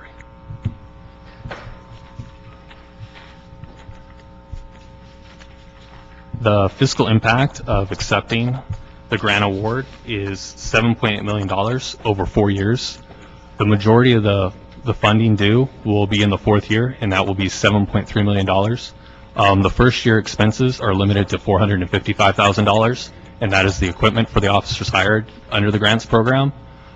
Based on the way the program has been reworked, the officers have already been hired, so that funding has already been provided from the department to the actual officers hired under the terms of this grant. Let me just ask, when we spoke about this before, the threshold was a big concern to many people. What is the current threshold for this grant? Currently, the general fund base is set at 9,588 officers. And when you go up to the 9963, what's been removed in order to reach the 9588? There are 349 positions that were grant or special funded that have been removed, and then there were 26 IOD officers that were removed from the 9,963 base. And then also, I think you mentioned there's flexibility during the life of this grant that we could make adjustments. Could you explain that? At any time during the first 3 years, we can request to change funding categories. If we have to identify officers for layoffs, we can notify the Department of Justice and request that they switch funding categories from the new hire category to layoff avoidance. And what we would do is we would request permission from the grantor to change the funding categories, and then we would set a date that the officers would be targeted for layoffs at. And then once that date comes around, the grant will pick up the salaries of those officers that have been targeted for layoff. Okay. And then also, you commented before that this does not mean we hire 50 officers off the street. This is where you can place a funding mechanism with existing positions, and you can do it incrementally of 2 to 3 officers at a time or groups of officers. So it's not, in essence, hiring 50 officers under this program. We are not hiring 50 new officers as of this date. The department hired additional officers above the authorized deployment level at the beginning of the fiscal year. So the grant will pick up funding for those officers that were hired above the 9963 at the fiscal year. Since then, we have lost funding for supplemental law enforcement as well as local public safety. So as we lose funding from special or grant funded revenue sources and we transition those officers back onto the general fund payroll, the COPS fund will not require us to backfill those positions. So the grant will pick up funding for those positions. And those funds you mentioned that we may lose or have lost are state funds. Supplemental law enforcement, we've been notified from the county that they overpaid us $1 million last fiscal year. So our revenue allocation from supplemental law enforcement was based on the amount that we actually received last year. So we have to reduce that revenue source by $1 million plus adjust the $1 million that they overpaid us that they're not going to pay us this year. So it was a $2 million hit. That covers everything. I'm very happy. I mean, obviously, this is money. And I'm just wondering, the chief, you're the chief, right? Yes. Bureau chief? Yeah, now? Sandy Jo MacArthur, yes. Yeah. Congratulations on becoming our bureau chief. Thank you. On the west side. You have the option there of doing 50 new hires, to rehire 50 previously laid off, to rehire 50. Do you have any thoughts of what you're going to do with the money at this point? Well, we can actually bill it back to July 1. Yeah, and that's what our plan is to do, to pick up the overage that we were discussing earlier today also. Mm-hmm. So that was what our thought process was. Very good. Go back to that. Okay, thank you. Okay, we'll move that item. Thank you very much. And thank you for all your work on the flexibility. Thank you. That was shorter than I thought. I guess all the hoopla was in earlier. Okay, item number 7 is the CEO report and the city attorney reports resolution and draft ordinance relative to a request for authorization to increase Mikla commercial paper program and related matters. Currently, the city has a letter of credit for $200 million through the Bank of America for the city CP program. CEO is recommending 2 changes to the program, and Arnell is here. What number are we on? Item 7. Sorry, going back to item 7. Good afternoon. Arnell Aguilar with the CAO's office. The CAO is requesting authority to increase the Mikla commercial paper program from $200 million to $300 million by adding J.P. Morgan Bank, who will support this $100 million. Currently, we have Bank of America, who's supporting the program for $200 million. Reasons why we're recommending this increase is that the short-term interest rates are lower. Second, because of the rating downgrade the city recently received, the city would be in the market less. If the increase is approved, the city will be in the market every 20 months instead of 10. Third, the city will save on fixed refinancing costs of approximately $400,000. Next, the increase will finance several large Mikla construction projects recently approved by the mayor and council. And also, in this unpredictable market, it's good to have another bank for added flexibility. I'm available to answer any questions you may have. Let me ask you, what's the timing on this? The CAO is scheduled to close the increase December 22nd. Close. To execute the increase upon approval of the council and mayor. What happens if we're not prepared to do that? If we're not prepared to do that, then we would continue with our existing $200 million program. Okay, how much, in the 200 million, how much of the 200 million that's left as far as our ability to access it? Have we maxed it out? Does it still have some leverage there, or just where are we on that? Currently, we have our current commercial paper program is at $185 million. This Thursday, December 10th, we will be refinancing approximately $89 million. And so that will leave us about $95 million in our capacity, our utilized capacity. And so that we have an additional $105 million available out of our existing 200. So 105 is available? Correct, for additional projects. And if with 105 available, why is the extra 100 urgency? The reason why is because there have been several Mikla projects, such as the Vine Street garage parking for $15 million, the IESO public parking project for $23.43 million, and also there's been recently the ARA transportation project funding that is front-funded by Mikla for $52.6 million. And all this is in addition to the 2009-2010 proposed Mikla acquisition budget totaling $97.905 million. What you just articulated, how much is that overall? Overall, let's see, that's about 153 plus 2,375 and close to 200 million. There's close to 200 that we have on the table. Correct. That's been recently authorized within the past 6 months. Natalie Brill, CEO's office. One of the reasons that CEO had recommended in 2004 to begin the CP program is because we saw dramatic rates change in short-term debt as opposed to long-term debt. There used to be a lot closer. You could sell long-term debt for about 4.5%, and you would pay short-term debt about 3, maybe 3.25%, 3.5 maybe on a good, on a bad day. What we've seen in the last 5 years is that short-term rates have dropped dramatically under 1%. That's due to a lot of things that I think Ms. Cristobal talked about, the Fed rate. So now we're selling Mikla at over 5%, a long-term Mikla, especially with downgrade. But we're still seeing commercial paper rates below 1%. So the savings is quite substantial over time. And that's why we felt it was more cost effective to increase the letter of credit that we have instead of having to continuously every 6 months or every 10 months refund commercial paper. It made more sense both administratively as well as financially to increase the letter of credit.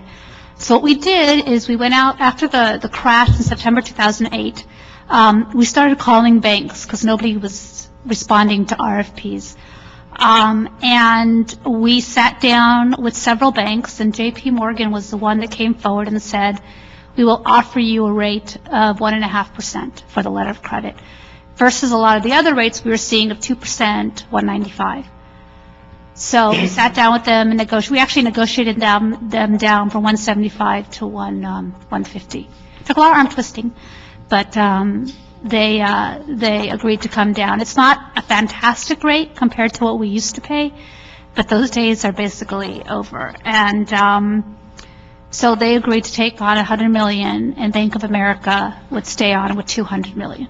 How does that impact our rating when we were somewhat challenged and criticized for having debt that seems to be evolving and how we're spending our Mikla money and other things that caused our recent reduction in bond rating.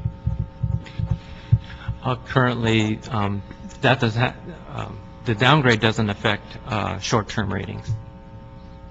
Not yet, at I'm least. just saying, but how does that affect the perception that we're downgraded because we're criticized about our debt and how we're managing it, and we're criticized as to our reserve fund and things of that nature, and yet we're saying, let's go and punch another credit card of $100 million?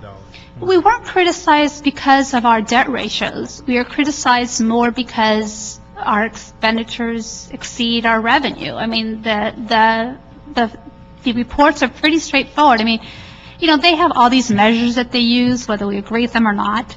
The per capita debt, how much is outstanding, and we're pretty much very good on that sense because, believe it or not, our debt is fairly low. One of the things that we propose to you is looking at how we spend our Mikla. But there's already projects that are ready to go that you've already approved, and we feel it's more cost effective to use the letter of credit at a low interest rate now, get it built, and then refund it out long-term debt. So it gives us 2 to 3 years of debt relief instead of going right away into 5.5%. It gives us a bit of a cushion. So that's basically our strategy of how we want to do it. Now, the policy of how you want to spend your Mikla, it really is a separate discussion that we'd love to have with you on, what is the best use of Mikla. But these are for things that you have already approved, and they're going to be built in the next year, 2 years. And we just would like that flexibility. It doesn't mean we're going to, keep doing $300 million. Believe me, we're very prudent on how we issue the debt. We're, make sure that it's ready to go, make sure the bills have been paid. We're very prudent about how and when the money is spent, and we monitor the cash flows very carefully. And departments can tell you that we're constantly haranguing them about their cash flows. So, we try to do that as prudently as we can. I think I would have preferred on one of these issues. I think we had 3 major requests during budget on coming back and analyze Mikla and debt and things of that nature. I would have had a better comfort level had we gotten those reports before we expand Mikla. And that's what I'm concerned with, is that we're saying let's go forward at $100 million, and yet the things we've asked for, how did we get upside down on perishable items, on Mikla versus concrete and structural items, how should we spend it? And, one of the things that's been somewhat saving to us is that we can refinance, and it kind of lowers our debt percentage. But in the reality, a lot of the stuff that's in Mikla, we replaced 3 or 4 times before we even pay for it, because we're buying cars, we're buying different things that are gone within 6 years. And when you say that we're spending more money than we have, one of the reasons is that we put forth the Mikla debt, and then we pay the credit card at a smaller rate, which allows us to keep buying more than what we have. And that's what I'm concerned about before we get to that infusion of another $100 million letter of credit. Did we answer all the questions that the committee asked during the budget committee to say, what should we be doing and what's the guidance in dealing with Mikla now and in the future? I know there were a number of questions raised during the budget and certainly in this committee over the last couple of months. I think one of the things, we've been looking at this issue actually for a number of months to try to basically give the city a little bit more flexibility on how it looks at its debt. I don't think I necessarily view this as increasing the credit card. View this as giving, making more smart, what I'll call strategic financial decisions on how we manage our debt. But also, I think a point that both Arnell and Nellie raised is the flexibility of when we go to long-term. Because of the number of expenditures we've been seeing, with the police administration building and some of the other things, we've had some huge Mikla expenditures. So it's forced us to go back and refund and go to long-term debt, but on a basically more often than we had originally. With the additional letter of credit, it's going to allow us actually to sort of, what I see as to basically time the market a little bit more, and so we may actually say 10 months from now, if the market looks good, the rates looks good, and we'll go back out. But, perhaps 10 months from now, we don't see that, and we would like to look for refunding later, 2 years from now. What's the earliest we think we may be using this? It would be approximately 20 months from now. So I don't have my cash flow in front of me. So you're saying we're asking for approval, but we may not use the capacity for that length of time? But we've gone through a number of several months of working with JP and working with Bank of America. We view this as sort of an opportunity where we're on the same page, so to speak. We think we've gotten everything ready to go. I would be worried if we said, well, let's hold off on this until later on. Perhaps that window may close on us. Are we saying that the deal they offered us is dependent on how quickly we accept it, or is the use of the money? The window necessarily hasn't closed, but we have a limited opportunity. capacity for us. What happens is they have their process they go through. They go to a credit committee, they approve us. So they have approved us already for the last 3 months. So they basically feel that if we're not going to use the capacity that we've asked for, they'll assign it to someone else. It's not a threat. A lot of cities across the country have been asking the bigger banks, because they got TARP money, for letters of credit. We're a big city. They have a lot of branches in the city. They see us as a good client. That's, the whole marketing spiel they give us. They want to work with us. They want to continue to work with us. And so they sat down with us and negotiated. What prompted all this, council members, was that the letter of credit was actually expiring, with Bank of America. And we came back to you 6 months ago and got it extended, the original 200, till December. And then we started asking, well, what happens if we extend another $100 million to give us more flexibility? Because we kept hitting this limit of 180, 190 every 6 to 10 months. And that's when the negotiations began at the end, close to the end of last fiscal year. And they approached, we sent out feelers and they approached us, and they offered us this letter of credit for that price. And they extended theirs till June of 2011? Right. So that's why we came to you now, because everything kind of came together in the last few months. They knew we were looking for a letter of credit because Bank of America had gotten their extension, and I think that's what prompted it. What is the process you envision if we support expanding the capacity? Then you'd come back before using it? Or do you view this as, being that these projects are all been approved, you'll just place them in the queue? The process is there was something in the Budget and Finance Committee report that basically said every time you use Mikla, no matter if it's long-term, commercial paper, whatever, you have to come back to council. So people come back to council, get approval for their projects, and then we look at the amount of CPs available, like I said, what's in the queue, what can we do long-term, what can we do short-term, and based on where the market is at, we'll actually go long-term or short-term. So the decision is basically, we have the capacity, and we believe that it's good to use the short-term, we will. Like, for example, the equipment. Because they have a short life, we tend to use the commercial paper more for that. And for the bigger projects, if it's 50, 60, 100 million, we'd probably go ahead and do a long-term project on long-term. It really gives you the flexibility of looking at the interest rates of each program, of each side of the program, and kind of, gauging which is the best way to go. But that list that was just articulated, about $200 million? You approve it. Okay. It's been approved, you said already? Yes. But you come back before you use this capacity, or do you just put them in the queue? We put them in the queue if it's commercial paper. If it's long-term, we have to come back to you. That's the way commercial paper is rolling. It rolls. But, yeah, It's but continuous. commercial paper is short-term, but but again, we could finance almost all of these things as 200 million on short-term, and then come back and say, which puts us in a position, says there's not much latitude in our discussion. We either approve the refinancing to save money, but again, I think when we approve these projects incrementally, sometimes you don't get a sense of the overwhelming capacity. Well, maybe what we can do, I know as part of the budget process, you wanted all of the projects. I mean, you proved in concept most of these projects, and you want us to come back and report each time we're going back to Mikla for those projects in the budget.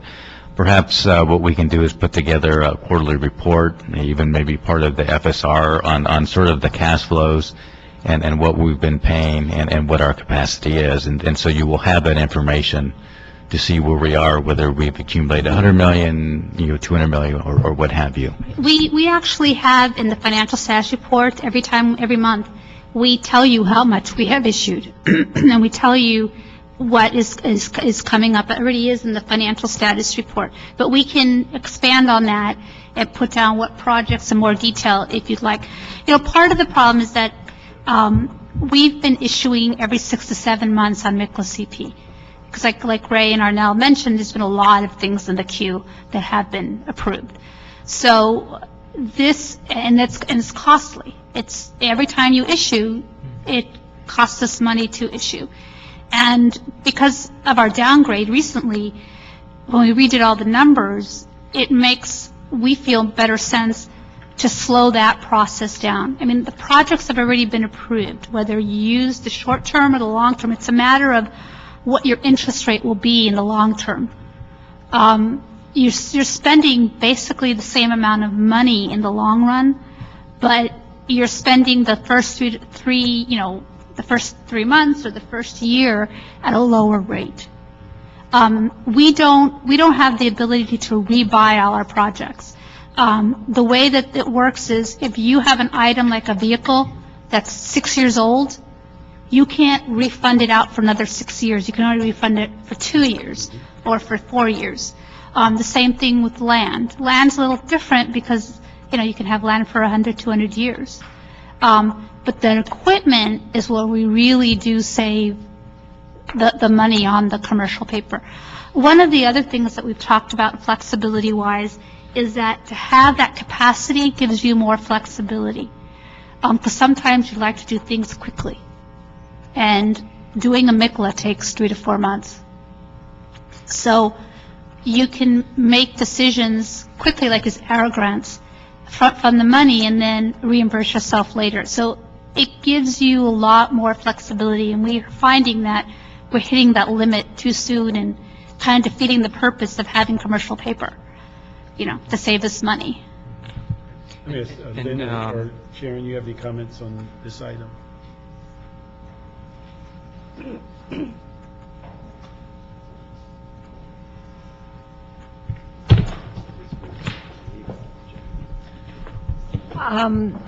I agree that one of the values of having commercial paper is the flexibility and the availability, the immediate availability, most times, of having the commercial paper.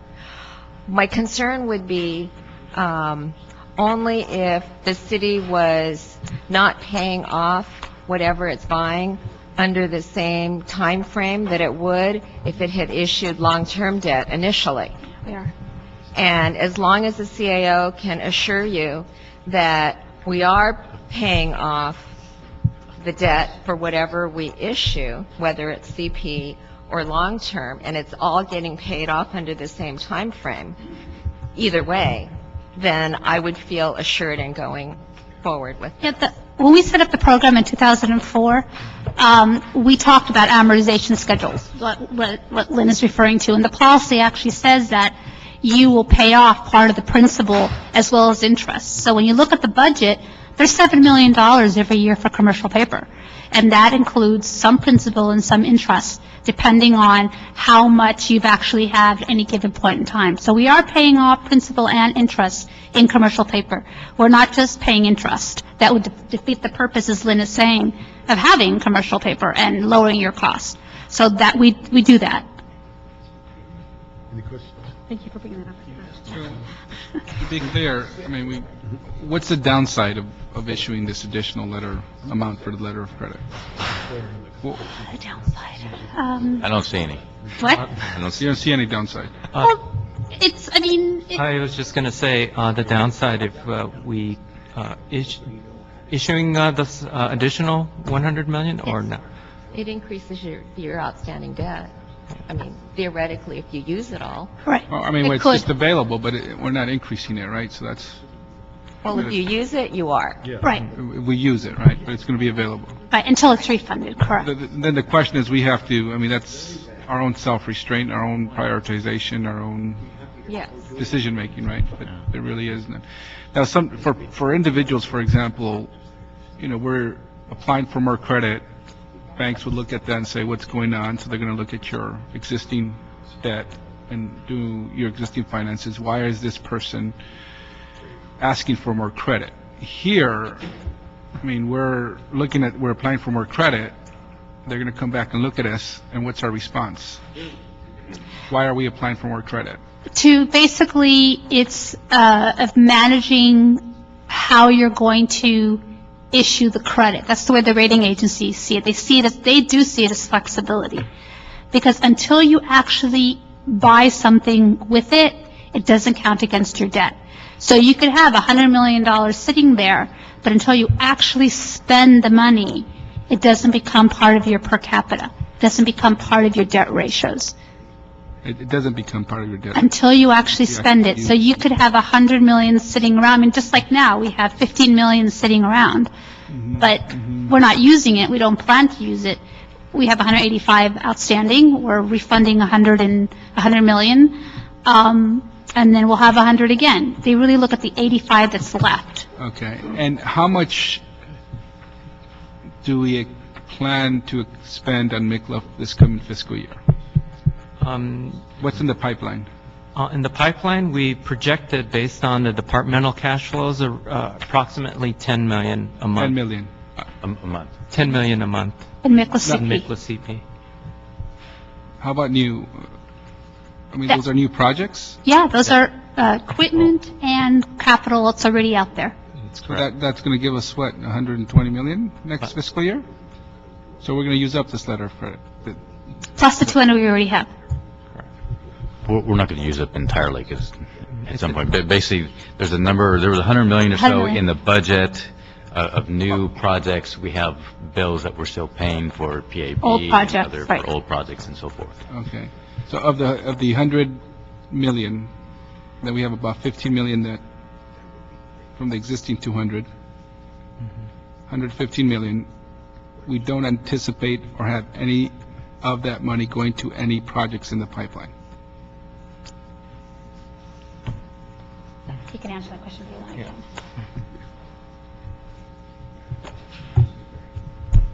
like. Maria Cardenas with the CAO. We have been working on a very comprehensive, detailed report on Mikla financings for capital projects. In summary, I didn't bring the draft of the report with me. I know that we have about $1.3 million in Mikla financings that have been approved for those projects. We have spent the majority of it on projects such as acquisition of Figueroa Plaza, acquisition and renovation of the Public Works Building, and the Police Administration Building. We have about 30 active construction projects. Some of the additional commercial paper capacity that we're requesting would go to fund construction bills or design bills on those projects. Okay, so... We have about $1.3 billion.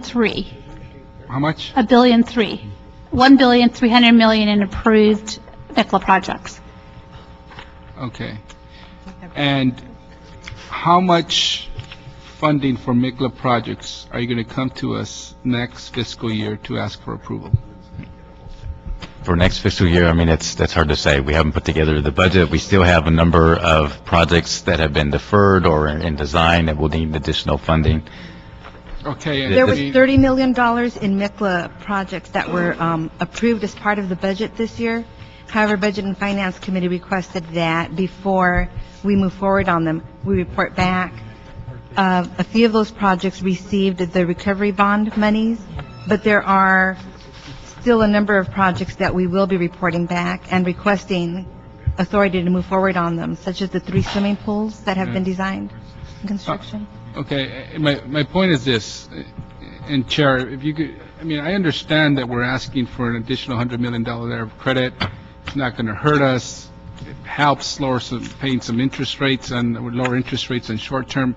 I understand that, but if we don't even have a plan as to how much money we're going to be asking for Mikla projects in the coming fiscal year, I would think we'd have a longer-term plan for planning for the future. It's just, I don't understand why we're doing this when we don't even know what short-term new funding requests we're going to get for this coming fiscal year. Because we still have projects in the pipeline. We still have And projects. that's what what projects are in the pipeline, and how I much is think that going Maria to can cost us answer for that. next fiscal year? For authorized through 2008-9 for municipal facility projects, we have, I'm going to borrow my glasses. 8-9 is over. We're 9-10. Right.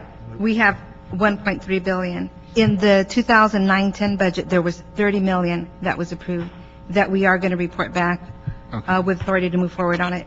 Future projects that have been conceptually approved and that we have maybe started design or acquisition, we're not complete with construction yet, or that have had conceptual approval by the mayor and council, and including those projects that have been deferred, total $219 million. And the time frame for Total new funding or funding New that has been funding. approved? New funding. So that new funding is 30 million for 910, 220 million past 910. And it could happen next fiscal year, it could happen the year after that. It all depends when these projects line up. Correct. There's a lag time. Yeah, well, I mean, are you talking to the departments who are responsible for these projects and saying, when is your schedule and what's your timing? Absolutely. I talked about that a little. So of that 200, how much? 220 million. 220 million, how much of that is going to happen in the fiscal year 9? We're already in 9, in 9, 10, 10. 9, 10, 10, 11, yes. If we get authority to move forward with the 910 projects, for example, the $30 million, and you have 3 swimming pool projects that would cost about $15 million. Okay, let's do We 10, wouldn't 11. actually spend the $15 million this year. We would then have a cash flow program where we're going to have expenditure of that $15 million over 2 years. As we construct the pools, we actually draw down the money and make it a liability only after we spend it. So we're going to count it, but we're not going to spend it all this year. We Okay, would 10, spend it over 11, the the next 220 million. Plus, No, this no, is the capital side. There's also equipment that we buy, about $30 to $40 million Look, I'm a asking year. questions and I'm not getting answers to my questions. Let's slow down here, okay? You told me $30 million, the fiscal year 9-10, right? The fiscal year 10-11, $220 million, correct? No. $220 million is the value of the municipal facility projects that still require funding in order to be completed. Okay. How much money do we anticipate spending Mikla funding in the fiscal year 10-11? For those projects, Approval from this council. we don't have approval for this council for those projects. So we're going to spend $0 for Mikla in the fiscal year 10-11. Most likely Do we not. anticipate spending? We Yes, anticipate we do. spending some amount. At this point, we're going to look at available resources to Do we do any type of like forecasting and planning for Mikla funding? Yes, we do, and that's So why I'm not getting the sense we Okay. do because I'm not getting my questions answered. some of the projects move faster than others. We So know you that, have, okay, and so you, that's why I asked you if you talk to the departments who are responsible for these projects, look at their timelines and when they're going to need their funding from Mikla. we do, but we do it on a year-by-year basis because they don't always know how long the bids will take. They know conceptually what the projects are. Some of them are in design, and they don't necessarily know the time frame it will take. So what Maria's list does is it gives us, Of course they do. it gives us an idea that we're going to I need. asked the question, hold on. Of course the departments know when they're going to need their funding for design, for actual construction, environmentals. Of course the departments know their design, otherwise we wouldn't approve those projects. We do have a 5-year capital improvement plan that will include each of the projects that are listed here conceptually. That is just, would give us a rough order of magnitude, whether there are other projects that may become proposed by different council members, or whether all of these end up moving forward. We wouldn't know, so we wouldn't be able to say with exactitude what that expenditure would be. I got that. For new projects, you never know what's going to hit But we us, do what new have- projects, but you have some anticipation I do of have the a 5-year plan. $220 million total dollars that you expect to spend at some point for Mikla funding. How much of that are you guessing will be spent in the fiscal year 10-11? I'll have to look at our 5-year plan. I don't have that figure right now. Be 120 million. 120 million. Because we're spending about 10 to 11 to 12 million dollars a month. So it would be about between 120 to 130 million dollars in next year. And some of that will be in the short term, and some of that will be in the long term. And there goes our letter of credit. Some of it The will, total yes. amount for our letter of credit. Yes. Okay. So my first question, which was, do we know where this money is going? The answer was no, but we do know it's going to be gone in the year 10-11. Yes. Okay, thank you. Yeah, just a couple of questions. What's the ARA transportation project that we're funding, and why are we funding a transportation project with Mikla funds? Well, I believe the grant requirements required us to front fund all those projects. Unfortunately, the city does not have a source of funds to do that other than the Mikla CP. We saw that as basically our only option to front fund those projects. And which projects are we front funding?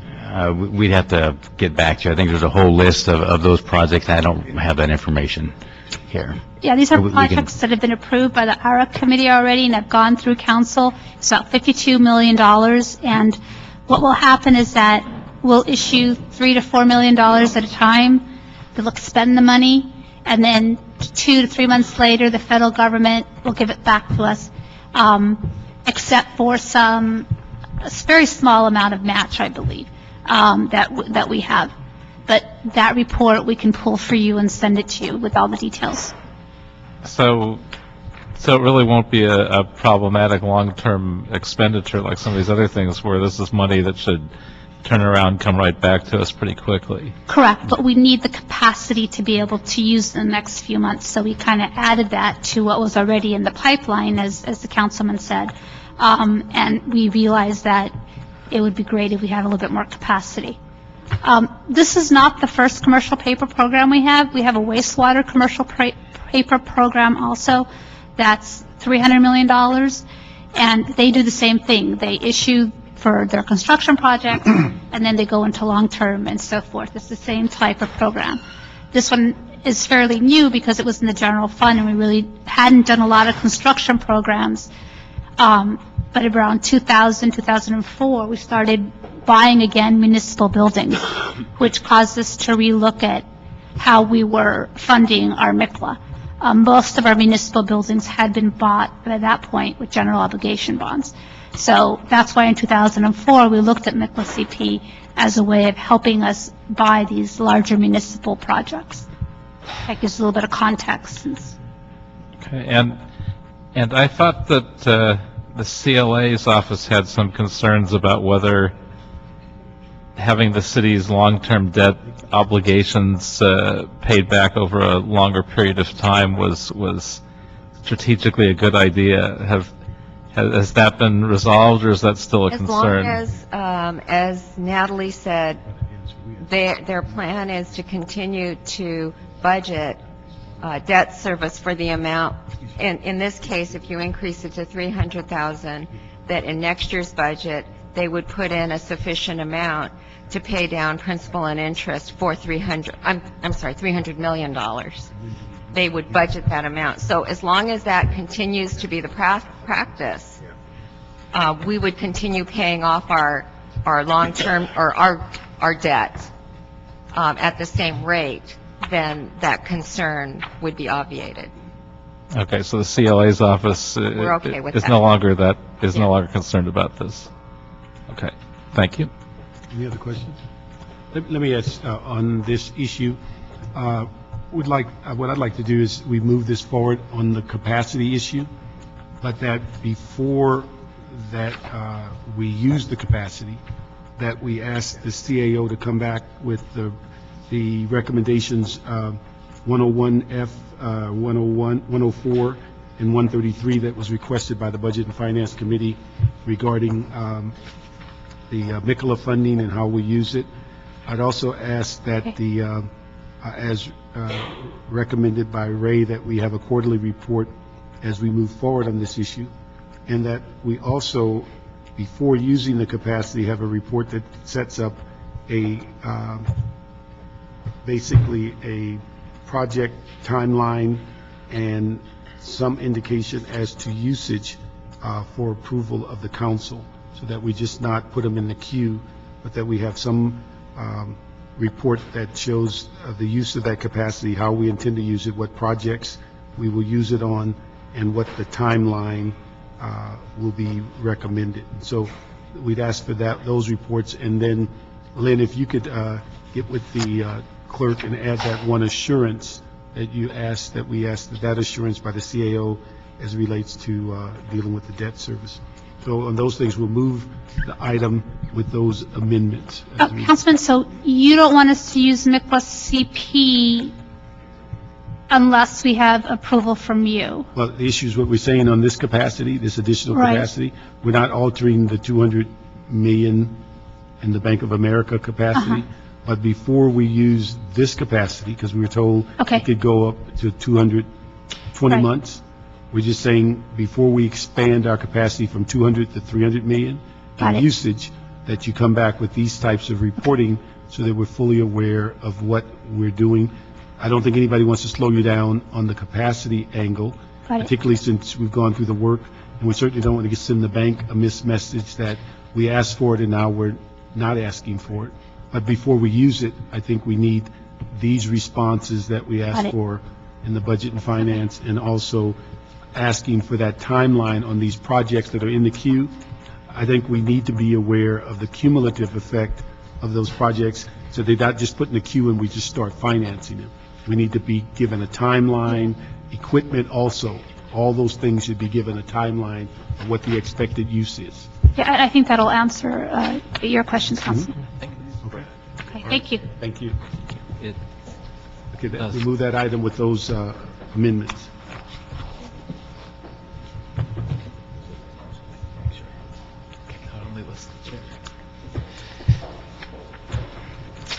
Okay, so it takes us to item number 9, which is CAO report relative to the reallocation of the Police Scientific Investigation Division Technical Laboratory. Ramon Soto is here from our office. Good afternoon, council members. Ramon Soto, CAO's office. Before you is a request to approve a project to relocate the Police Department Scientific Investigation Division Tech Lab from Parker Center to new space at 1543 Chateau, which is west of downtown. The cost of the project is estimated at $17.5 million, which consists of $8.3 million in Prop 2 funds. Prop 2 is the 1989 police bond, and $9.2 million in Mikla, though it is also recommended within our report to have authority to utilize American Recovery Act Recovery Zone Economic Development Bond funds in lieu of Mikla to the extent possible. We also make a recommendation in our report to utilize any additional savings in Prop 2 to be utilized in lieu of Mikla as these funds are identified. At this point, the Prop 2, we've identified a total of $8.3 million in savings, which kind of cleans it out, but however, we continue to scrub through, and we hope that any additional funding that we find could be utilized in place of that Mikla as well. The facility in question on Chateau Place is 35,000 square feet of office space, and that meets police SID space needs. It also includes about 70,000 square feet of parking space. And the facility is also within 5 miles of downtown, which was one of the police department's requirements.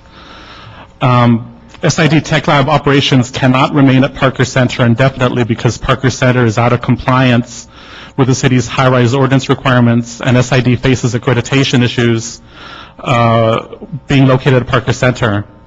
In addition, if any tenant improvements are made at Parker Center, that would trigger building and safety retrofit requirements. And as a side note, I would indicate that the police department's jail and property division operations were to have moved out of Parker Center to the new Metro Detention Center by the end of this calendar year. But for budgetary reasons, they are currently at Parker Center. However, the police department believes that they'll be moving those operations to the new facility by the start of the new fiscal year. That's 2010-11. The SID Tech Lab was not included in the final police... Are you saying the calendar year or the fiscal calendar? The plan was for police, jail, and property division to move to the new Metro Detention Center by the end of this calendar year, but they have not. They're still there for budgetary reasons. As a result, the plan, they hope to move those operations to the new facilities by the start of the new fiscal year, 2010-11. Okay? The SID Tech Lab was not included in the final police administration building space programming due to space limitations as a result of decisions made early in the PAB project timeline from around 2003. It was determined that the police administration building should be no more than 500,000 square feet due to budgetary limitations associated with that particular project. SID Tech Lab was then to be assigned space at Piper Tech. And in April 2004, to that end, the council approved space for SID Tech Lab at Piper Tech to be using space at the then unoccupied cafetorium and the soon-to-be vacated criminalistics lab. However, in April of 2007, the council reassigned the cafetorium space at Piper Tech to the City Clerk Election Division, and SID's DNA analysis unit was expanded at Piper Tech, which shut out SID at Piper Tech. So this caused the city staff to look for sites for the new SID Tech Lab. A working group was formed earlier this year consisting of staff from the police department, GSD, BOE, and staff from the Municipal Facilities Committee, which is chaired by the CAO, includes the CLA and the mayor's office. The working group originally found space at a facility located at 2305 South Santa Fe Avenue. The site was approved by the MFC, and in April of this year, our office submitted a report to council recommending the purchase and renovation of that warehouse at 2305 South Santa Fe Avenue at a cost of $22.47 million. This was discussed by the Budget and Finance Committee during the 2009-10 budget deliberations, and concerns were raised by members of this committee regarding its cost. So as a result, the city team went back and reviewed other options, which included looking at city facilities such as the old Lincoln Heights Jail, the Public Works Building, Medical Services Division Building over on Alameda and Temple. But for various reasons, none of these facilities were feasible. GSD also identified 4 additional sites, which consisted of 1 office building and 3 warehouses for consideration. But the Shadow Street location is recommended because the facility allows for full operations of the tech lab and that it's secure and can accommodate a print shed. And the project is less costly and construction timeline is faster than the previously proposed Santa Fe location. So there's about a $5 million gap between what was originally proposed and what is now proposed. So what's proposed now is about $17.5 million. What was previously proposed was $22.5 million.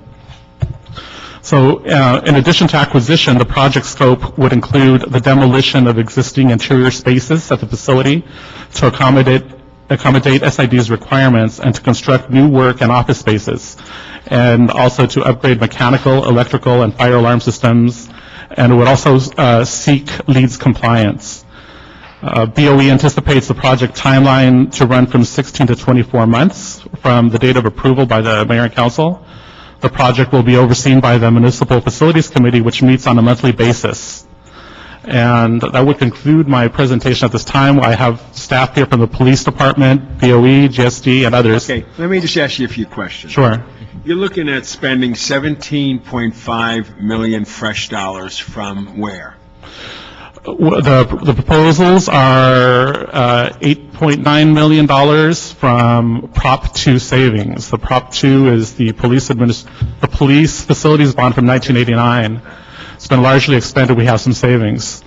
The other portion that we're requesting is Mikla, 9.2. However, as worded in the CO report, the recommendations would give us the flexibility to utilize the American Recovery Act bond funds in lieu of Mikla to the extent possible, as well as to allow us to utilize additional Prop 2 savings that could be identified to the extent possible, so we could swap out. Help me out.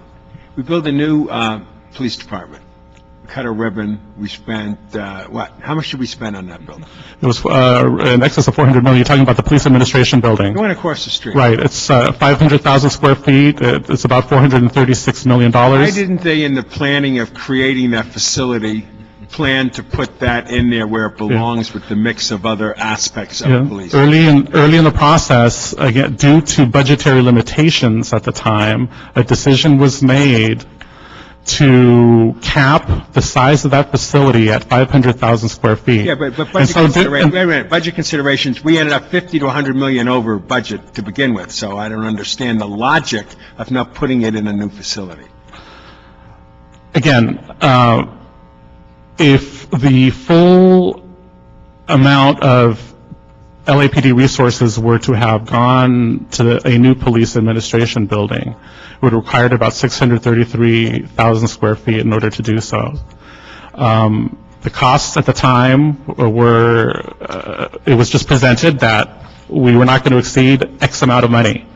And so they capped the size of that building at 500,000 square feet. And so doing certain elements of the police department's operations were unable to go there. Okay, that's story one, and I hear your story. Why not just leave it in the Parker Center for the moment, since we're in such a budget crunch and every nickel is worth a dime? The Parker Center is out of compliance with the city's high-ride ordinance. A lot of things are out of compliance. It's been out of compliance since it's been built. I don't know how far back it's been out of 20 compliance. years, come on. There's been serious issues raised by the fire department, building and safety, about keeping that particular building occupied in any way. Pressure on us was reduced by the knowledge that the operations there were going to be subsequently moved. But as I indicated in my presentation to you, besides leaving them indefinitely, if you did decide to do that, then the SID Tech Lab does face accreditation issues with the FBI. And so they need to be moved, if not just for the reasons that the building may in certain ways be unsafe because it doesn't meet high-rise ordinance. What did our new Chief Charlie Beck have to do with understanding what you're doing here today? The police department staff is here, and I would have them comment on it. Because I'd like our new chief with fresh eyes, who doesn't have a dog in this fight, so to speak, or a history of how we got to this point, maybe looking at it with a little bit more clarity for me, please. Good afternoon, Yvette Sanchez-Owens. I'm the commanding officer of SID LAPD. Chief Beck has been thoroughly briefed on the whole history. He knows what we're proposing here, and he's 100% behind it. Okay, thank you for that. That's it for me. Yeah, again, for me, because I'm new to some of this, a question that sort of follows up on what Bill was asking. Who thought it would be cost-effective to leave different pieces of the department out and then be running around trying to convert warehouses and other things to fit them in, as opposed to just putting them in the first place? It sounds like we lose a lot of time and money trying to pull these pieces together. Who made the decision that this made sense? Was it the council? Was it the people designing the building? Was the department? Melissa Krantz, Office of the CAO. When council first adopted the motion to approve the police administration building in concept, the criteria was that the square footage would be between 350,000 square feet and 500,000 square feet. So that was the cap. And it was subsequent to that where we did a space programming study where when we looked at all of LAPD's needs, that we determined that space requirement was not sufficient.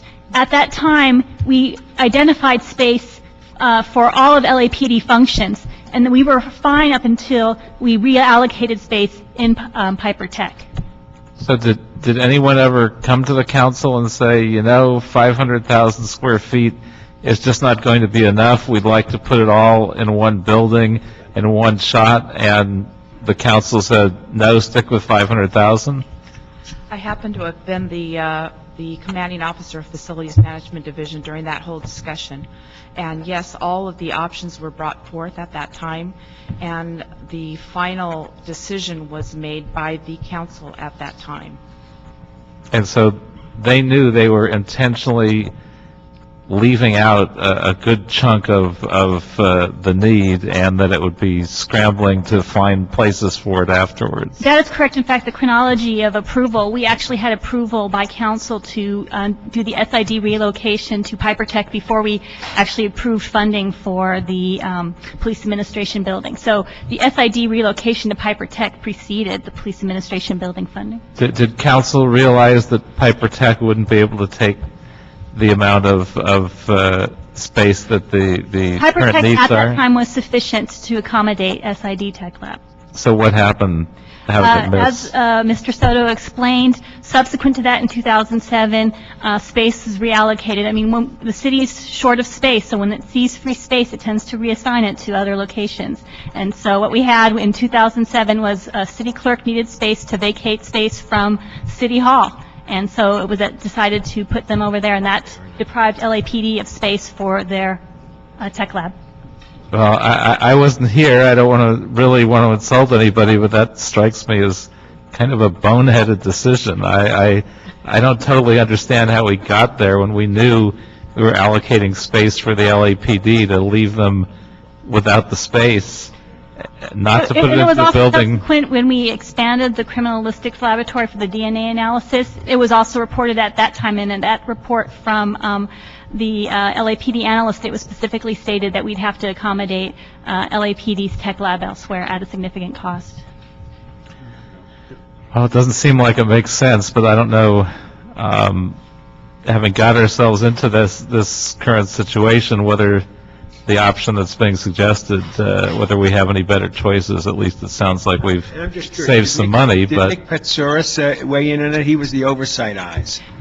That particular group, the PAC that they called it, had oversight over the police administration building. I'm not sure at what point that particular group was formed. It was probably subsequent. It was subsequent to design. Okay, well, anyhow, if I'm one of the boneheads, I certainly don't remember being one. Yeah. Let me just comment on a couple of things, because the shortfall that I believe in, having watched this thing go forward, is that number one, when the decision was made at the top dollar and said, whatever, $400 million, that's it. I think there was a lot of discussion, was the lab the most appropriate place to leave out as opposed to other units? And we were assured that the lab was best to go to Piper Tech. And I think everybody signed off on that. And that is correct, mostly because LAPD already had a lab. We could have a lab there. But where I think the shortfall came in is that when we were expanding the DNA and the movement of the election division, no one came forward and said, at what cost? They didn't come back and say, if you do these two things, it's going to cost $22 million. The issue is incrementally things got moved. Well, there was no awareness to saying, well, what you just done is rearranged prior decisions at a rate of $22 million. And the other mistake that we made is that issue of that service room, the service deal that was brought to us, to where we were told that all of a sudden we discovered in the middle of the construction that the room for the servers was too small. We could never figure out how it got too small, but it was brought to us and said, you know what a great idea is? Let's put it over in City Hall sub-level because it's a great idea to separate it from the building. We later found out that wasn't priority one in the first place. Priority one was we didn't build a room big enough for it. Then we put at a rate of $5 million or plus, we moved the stuff over there. What we haven't gotten the bill yet for is all the things we displaced out of the 4 sub-level that we'd already agreed should go there. Now there's servers there. And so those are the kinds of decisions that went forward incrementally, but I don't think anybody had a clue, and I think if it were stated that when you add to the DNA lab and you move the folks there from elections, it's going to cost 20-some million dollars, it would have been, I think, a whole different conversation, because most of us had realized that we were building a new DNA lab over at Cal State, that we were contemplating that those people that were left moving over there. When it was found that there wasn't enough room, there was never a consideration that the lab that's in Parker Center would not move over to Piper Tech. And so those are the missing pieces, and because it came a shock to all of us during budget when we said, let's spend $22 million on a warehouse. And everybody said, for what? He said, well, we got this lab we haven't addressed. Well, most of us left those discussions believing that when the new building opened, Parker Center would close. We'd save money there, and there'd be no lingering units. So that's where the miscommunication occurred throughout. And certainly incrementally, people were trying to make the right decision, but I don't think any of us got the sense of what was the impact of several of those moves and how much money it was going to cost. And I said, the one that's lingering, which I'm sure one day you're going to bring us the bill, the things that we displaced for the server room, where did they go? And how much? At the time when we identified space in City Hall East P level for the server room, it was identified, ITA could free it up. They said they did not need that space. Now I don't know if anything's. I know, but I'm saying we're just waiting. So, but that's what I think occurred in the sense that we often get these incremental decisions, but what's the outcome and what it's going to cost gets lost in the discussion. And again, I think there was a lot of discussion about expanding DNA. Everybody's excited about it. But if somebody said expanding DNA was going to cost another $22 million in addition to all the people we were putting there, I think, again, it would have been a different discussion. That's where I think it fell apart. Just my humble judgment. Question, the amount of money that's specified here on the tenant improvements for the Chateau Place, does that include all the things that are necessary for earthquake, upgrades that are necessary for? Yes. And for security? It includes security, yes. Well, in terms of like staffing to secure the property afterwards, it'll have its own cost associated with that. You're talking about security systems, it'll include the cost of security systems. Security staff, it will be a budgetary issue. Just the systems and to make the facility The thing secure. includes security and information technology systems. No, I'm not just talking about information technology. I'm talking about just have the facility secure because of the kind of things that go on there. Oh, absolutely. Sure. How much square feet does city clerk occupy at Piper Tech? No, One second, Melissa has them.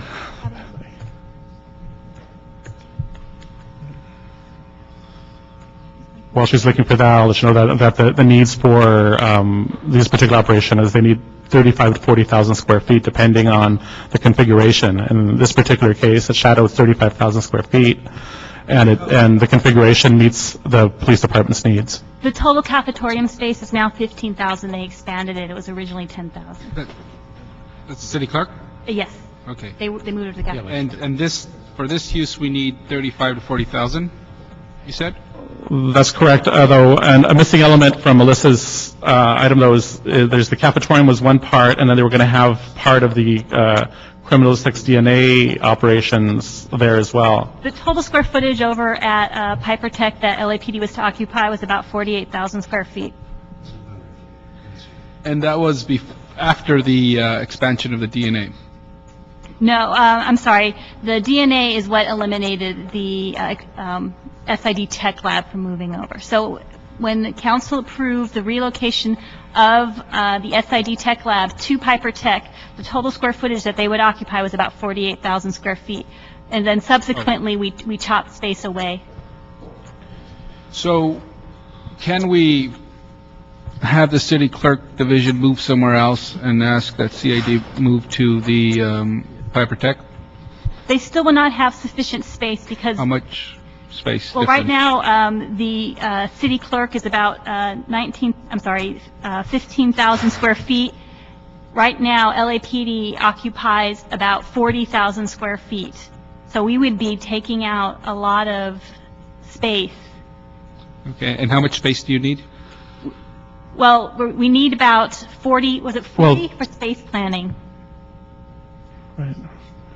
The office space at the building that we would purchase is 35,000 square feet. However, there's an additional 70,000 square feet of parking spaces where a small portion of it could be utilized for any additional needs that they have. And when we talk about square footage, I'd like to point out that when we talk about office space, you're not including building mechanical systems, hallways, bathrooms, that sort of. Is it possible to move this unit to Piper Tech, find new space for the city clerk, and to reorganize the existing LAPD use at Piper Tech so that we make SID fit in there? If you're talking about not expanding the DNA and going back to the original plan? And that DNA be, that use be either Cal State or some other place? It won't fit at Cal State, that's why we expanded over at the old lab. Okay. And how much space is that, the additional DNA space? The entire lab is what would be occupied by the full plan implementation for the DNA project. Okay. So if we move the city clerk, but there's no way we could fit in this division along with what exists for the DNA use at Piper Tech. No way. No. No. Absolutely no way. And can we configure that in any different way? Has that been, I mean, there's a committee that worked on this. Did you look at that? I assumed you looked at that, right? Yes, we did look at that. And why is that? Because the DNA needs a certain amount? DNA expanded so large and the city clerk took the cafeteria and there really is no other space available in that building.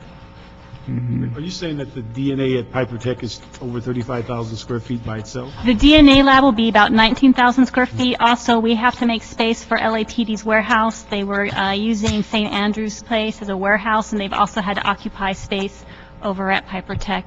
So all of LAPD's existing space has been divvied up for the DNA analysis. DNA is under 20. Right. In And addition then we to have the money Cal- for, Cal- I mean, Cal sorry, State. yeah, and then we have space set aside for the St. Andrew's warehouse space and for the city What clerk is election that? division. The warehouse space is 9,000 in the LAPD supply section, 5,000 in the GSD. What does that entail? What is that? What is this?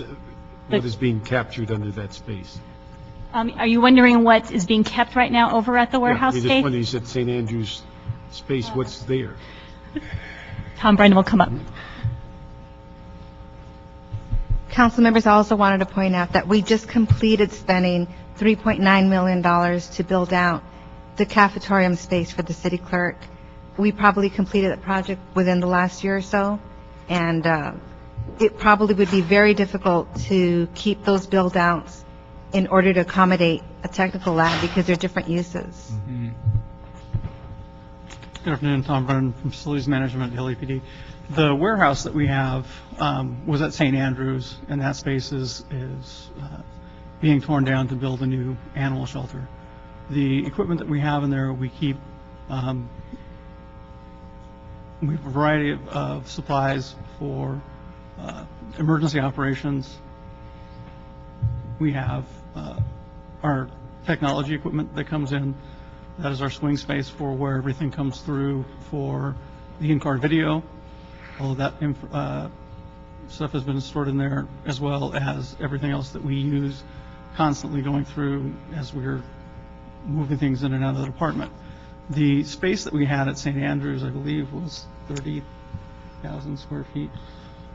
Don't get me wrong, but I think the warehouse space itself was, I thought, around 8,000 square feet. Well, the space that we had at St. Andrews was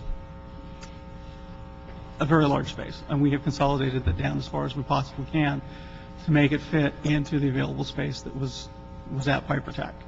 Part of the space that we used for that was also part of the space that was set aside for the tech lab. When the space that had been identified, it was actually a part of the General Services Department forms warehouse that was supposed to be built out, which, as we were going through and making the plans for it, we determined could not be used for office space because of the size of the air shaft that runs through that space, and it was neither practical nor financially responsible to try and move the air shaft. And there's an enormous span in that area that just makes the area not occupiable for people. So we've turned that area into the warehouse space, and we're constantly trying to, we've downsized it as much as we possibly can. Who is responsible for allocating space at Piper Tech? GSD. GSD is the asset manager, but the space allocation is subject to approval by the MFC. Is there somebody here from GSD? Here he comes. Reggie.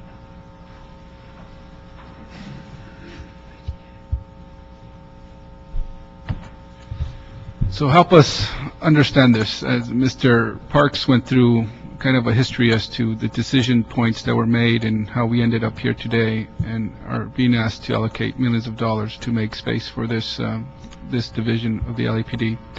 When people are coming to you and they're asking you, we need this space and that space and this space, is it just by council action, or do you have an opportunity to say, well, wait a minute, we are looking for different use of this space? You have some authority, in other words. Well, Reginald Jones Sawyer, General Services, when departments or council offices ask for space, we first do an analysis to see what vacant space we may have in our existing portfolio. We have 900 buildings. We try to go through every building, especially large parcels, and see if we can find and accommodate that space allocation. A report is then written, as my colleague from CAO said, a report is then written and given to the Municipal Facilities Committee, giving an outline of what can and can't be done, and ultimately making recommendations on which way to proceed. A lot of that is dependent upon the operating department. Their input is critical and are ultimately making a decision on whether or not to move forward with existing space that we have, to go out and lease space, or to go out and purchase space. Yeah. Now, how much total space do we have at Piper Tech? Do you know? Piper Tech's about 1 million square feet. 1 million square feet. And you don't have a breakdown of that, do you? Or does anybody here have a breakdown of that? No. Not here. I mean, it's a very large facility. We've space planned it. We can probably bring you an org chart of everything that's in there. So let me ask you the question. Do you think we could put this division at Piper Tech if we really try to reassemble the pieces? And what I'm trying to avoid is another expenditure on additional property and try to fit in what we have, because we keep talking about how terrible this year is fiscally, how terrible next year and the year after is going to be. So how can we try to fit in our needs to provide our service with the existing property that we have? Do you think we could move things around? I mean, I know this is a tough question to ask, and just without you having documents before you, but and it is really tough, because to adequately space plan Piper Tech to accommodate even the smallest amount of space, you have to have a space planner come in. And that kind of analysis would take 6 months, maybe even a year, for them to go through every space, talk to every division, every department, to see what they're allocated, make sure they're utilizing every space to the fullest. And then you're talking about collapsing things down. From our experience, dealing with departments that have been in space for a very long time, a lot of times you find they're on top of one another. For example, I think in Piper Tech, we have one of our divisions is literally on top of each other, and we've had complaints from the union in our purchasing division that we need to find them additional space, and we'll probably find pockets of that where we probably need to unwind people out. We probably need a new Piper Tech that's probably 1.5 million square feet to adequately fulfill our needs. Yes, we could do that, but it would take quite a bit of time And I'm not sure we would be able to find that large square footage that you would need to accommodate them.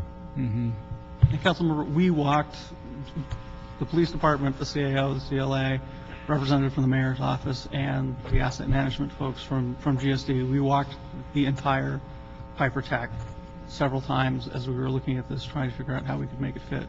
And there just wasn't any way to do it. And are we talking a huge difference, or are we talking about we can't make it fit, but, it's probably nominal in terms of what the changes we have to make? The initial plan where we were going to use the space for the cafeteria, we were going to use the old DNA lab. We were also going to use additional space that, as I said, there was a fan shaft that ran through it, and we actually were pushing into other space within the LAPD supply section. And at that point, we were at maximum capacity. We were putting people in the smallest space we possibly could, even with all of that space available. And going back through and looking at what's available now, what we could possibly move out, there just wasn't any way to gain enough space to put the entire tech lab into Piper Tech. Okay. And so this new property, are we purchasing, are we leasing, what are we doing? We would be purchasing it. In order to utilize any bond funds, we cannot use it for leases as purchase property. Okay. And who are we purchasing it from?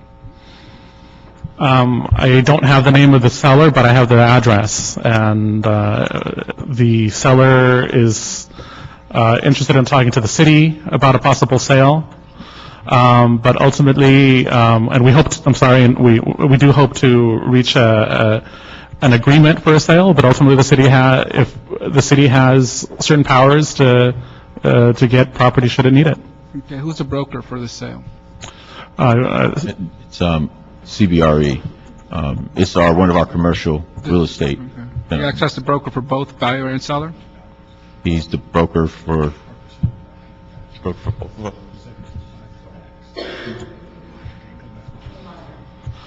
For the buyer.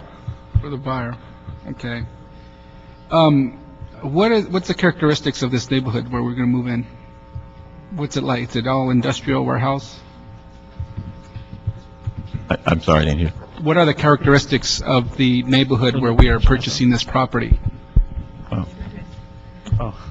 There's a lot of office buildings in the area. Office or industrial? Office. So there's a warehouse in the middle of a lot of office buildings. It's not a warehouse. The original building we were in Santa Fe was a warehouse which we were going to convert to an office building. This is an office building. It's a former TWA call center from many years ago. Okay, where is this again? Where are the big 1543 Chateau. So it's near downtown, west of downtown, within probably 3 or 4 miles west of downtown. Off Wilshire? Yes. So in that general. Yeah, the union offices are. Okay, thank you. Yeah. So the council is. I can't remember exactly when. When did the city clerk's office move, and why did it move out of City Hall? The move was completed in 2007, I believe. And to be honest, the city clerk did not make a request to move. It was really politically driven by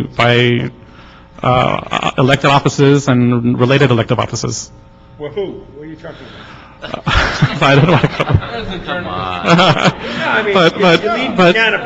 Tell me what's going on. There was a desire by the mayor's office and the CLA to utilize space utilized by the city clerk down on the second floor of City Hall.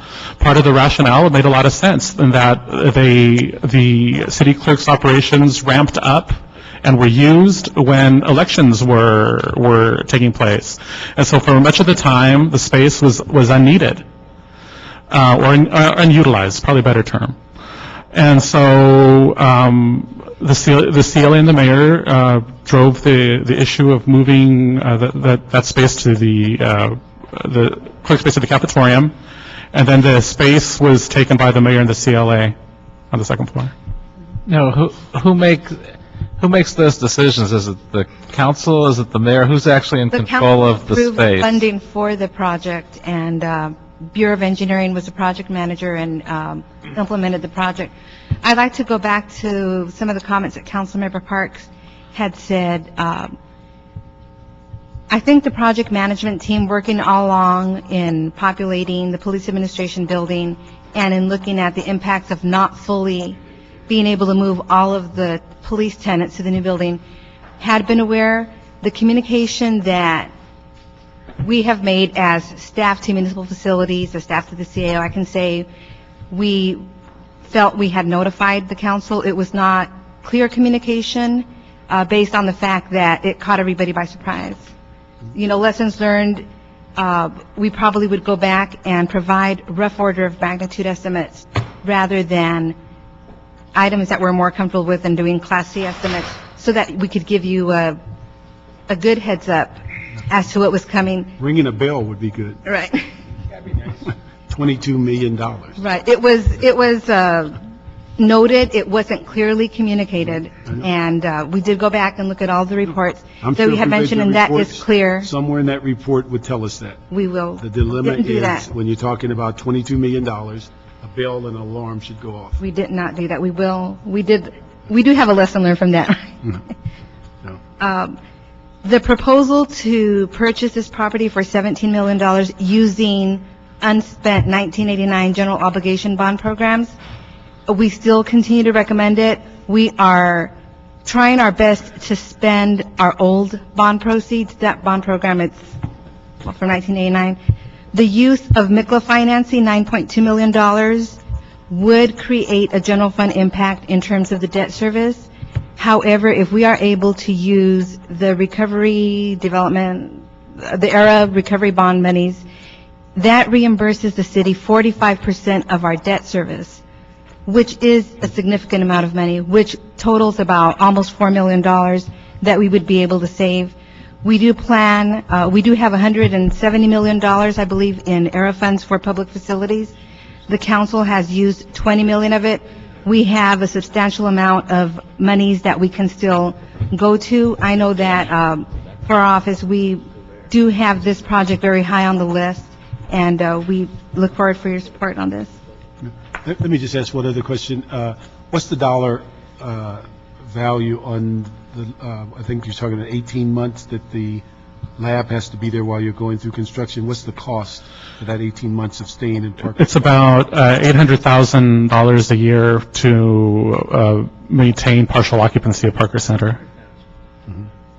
Okay. So what stops us from leaving it there for a few years until we get out of this financial pickle, if it's $800,000? We'll have to be there for about 16 months in order to move to a new site, so. No, I'm just saying, say you didn't do a new site now, we didn't spend the money now, we didn't tie ourselves up, and just kept them in Parker Center at $800,000 a year for the next 3 or 4 years, and then take a deep breath, and then make a decision as to where we need it. Why do we have to move now, especially in these tough times? That's the issue. Well, we don't know what properties might be available 3 years from now. It could be substantially higher. And then you'd know that you have a building that is in less than optimal shape, to say the least, in terms of compliance with any safety codes. And then you have continued issues with accreditation for the tech lab from FBI. Really? Yes. Accreditation. Where is the FBI going to be? Down the street, right around the corner, right over here, right? I'll be in that safe room that's being built there. No, I'm just saying, logistically, for instance, you get a chance to take a deep breath and really look around over a period of time.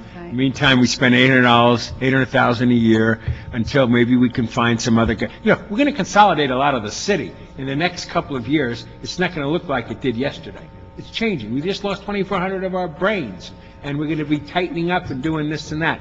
Maybe we'll have space within your configuration that could accommodate this at a cheaper price, if in fact we're looking at $800,000 a year for a couple of 3 years. I just want to clarify the record. The accreditation is not through the FBI. It is through the American Society of Crime Lab Directors. It's a complete different entity. Okay, fine. Sorry about that. I believe that to the extent that we continue to have a permanent presence in Parker Center, we would have to go back and further discuss with the fire department and the building safety what type of concerns they would have. When the police administration building project was conceptually discussed when it was approved, the city put a significant amount of money to temporarily retrofit, provide fire life safety, and some limited HVAC and mechanical improvements. And the deal was that we would build a new police administration building and the building would be closed up. You know, those improvements were not intended to be permanent improvements. We also have an EIR that is that we're praying for right now, and we're in the midst of getting a report back from a consultant on the permanent use of the old Parker Center site. Of course, given the city's budget situation, anything long-term is going to have to wait, probably for a while, but I did like want everything you to be said, aware of but that. my bottom line is right now we're broke, and I don't want to be more broke over this. And if we can, for $800,000 a year, keep the building going and keep it working across the street from the new headquarters, in the short term, we will be a little more conservative because we're going to start laying off people, you know, next time. If we can't figure out another way to deal with the budget. So it's people's salaries versus another building. Yeah. Which is where my energy is at. I'm with you, Bill, and I think if we postpone this, and for me as a decision maker here, I certainly need more information and what options were looked upon, so that, you know, we could probably press to find. I mean, sometimes you need at the council level to pressure all departments to look at things differently. I mean, and I think we get some more time, we could probably look at more options and find out some more possibilities as opposed to just going with the one option that's presented to us today. And there's a price tag to it. And when I'm going to go out and purchase a car or purchase property, I'd like to see what else is around. You know, this is just the one apple we've been presented. Where that great guy comes in. He's got a lot of, how many buildings? 900. Right. The debt service on $9.2 million is equivalent to the operating cost to continue at Parker Center. The debt service is estimated to be $866,000, as noted in our report. Additionally, that debt service amount could be decreased if we use the recovery bond monies, where we would get 45% of that back. To the extent that we delay this project, Of the interest. right? If we delay this project and we use that capacity, then we wouldn't have the opportunity to offset our interest payments. Let me just ask a question. Recently in the news, there was a building that was publicized that used to be the Rampart Crash Building, and it's up for sale. Is that, you looked at that, what was the outcome of that? Okay. Okay, what was the size?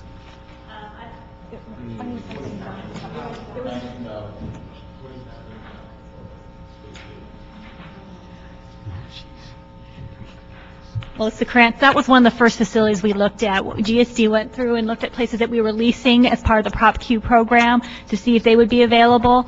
And we did look at that facility. We brought LAPD, GSD out there, Bureau of Engineering, and that facility was way too small to accommodate the size. You had any talks with the county? You know, they're talking about reopening their Hall of Justice, which I don't know how many millions of square feet that is. Just across the street, maybe we do a joint venture with them, and, you know, for a fraction of what we're proposing here, we could. Our concern for this project is to get the SID Tech Lab out of Parker Center as soon as possible. That building is not safe, and we need them out. In fact, when we talked about having LAPD to continue to operate while we were, looking for a new location and building it, the fire department and building safety said, this is it, you guys need to get out of there. So, we could keep looking for a better solution, but, that leaves LAPD in Parker Center so, for us, time of the essence. We looked for a quick project as fast as we could, and that was the $22 million. We responded to the committee's concerns about cost, and we came up with a cheaper project, but it's still leaving the SID Tech Lab in Parker Center, and that is a problem. I know, but still, even the modernization of getting the new facility, they're still going to be there for 15, 18 months, correct? That's correct, but every time we have to look for something new, that's a new cost, a new feasibility study that Bureau of Engineering has to conduct, and that requires going out to task orders. I mean, all this stuff compounds, and every time we do this, it adds a significant delay. It's not just a matter of finding the facility, buying it, and renovating it. This took us several months to just bring this project to you in the first place. Look, I appreciate all the hard work you've done, but buying something these days ain't easy like it was a couple of years ago. We just don't have the money to buy things. It's not a willy-nilly thing. It isn't that simple anymore. I mean, you have no idea the storm clouds that are coming in for our next budget. It's beyond the pale. There's no more ERIP, you know? Right, and we agree, and the one key issue is we're going to have to put the tech lab somewhere, so we're going to have to buy a facility. I mean, unless we wait a significant amount of time, and I don't know how we're going to get that kind of sign-off from building and safety and the fire department without making significant investment over at Parker Center, a building that we want to tear down. All right, could you find that out? Chris, since they're going to be there 16, 18 months anyhow, before they could do anything? We have a meeting scheduled with the fire department and with building and safety for next week to talk about the continued occupancy. But at the same time, we've also deferred a substantial amount of maintenance at Parker Center, planning on Let me. And I was just reminded of the fact that we can't use debt financing to improve a building that we're not going to leave them there permanently. Sure, of course. Let me do this. Because of so many concerns, let's do this in that, continue this until February, and ask the staff to get together and look at the reorganization and compression and things of that nature. Also look at our own city buildings, Fig Plaza, and come back and Public Works Building, those type of things, and come back as to how we might be able to save money, because there's no consensus to move this forward. So if you can answer some of these questions and such, and again, I'm personally looking to move people out of Parker Center because I'd like to see it closed immediately. And I also am concerned that if they stay there 2 to 3 years, that's like 1/3 of purchase of the building.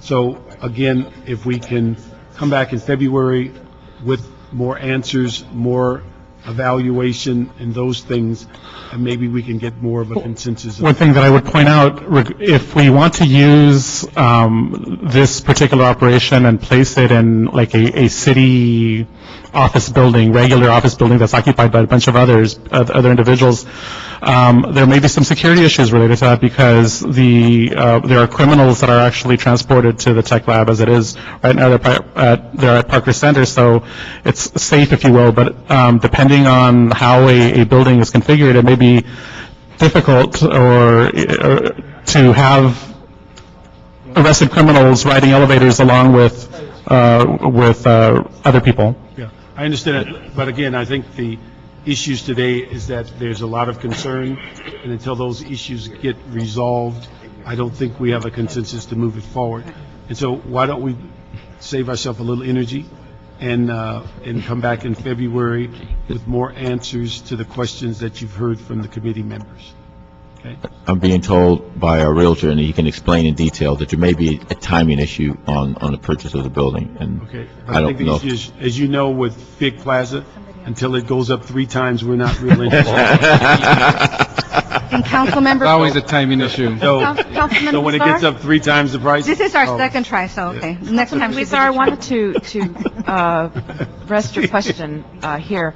You asked about whether or not we've discussed possibilities with the Sheriff's Department, and we have.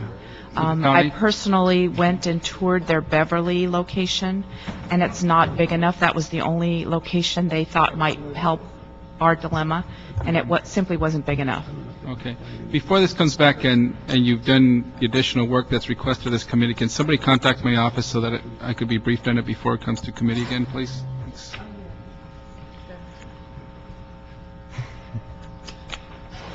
When it gets 3 times more. Don't say that. So let's just do it in February, and then with more answers, we'll see about how we can manage this, because it's a lot of money, a lot of concerns, and until the committee has resolved the concerns, we certainly can't bring it to council.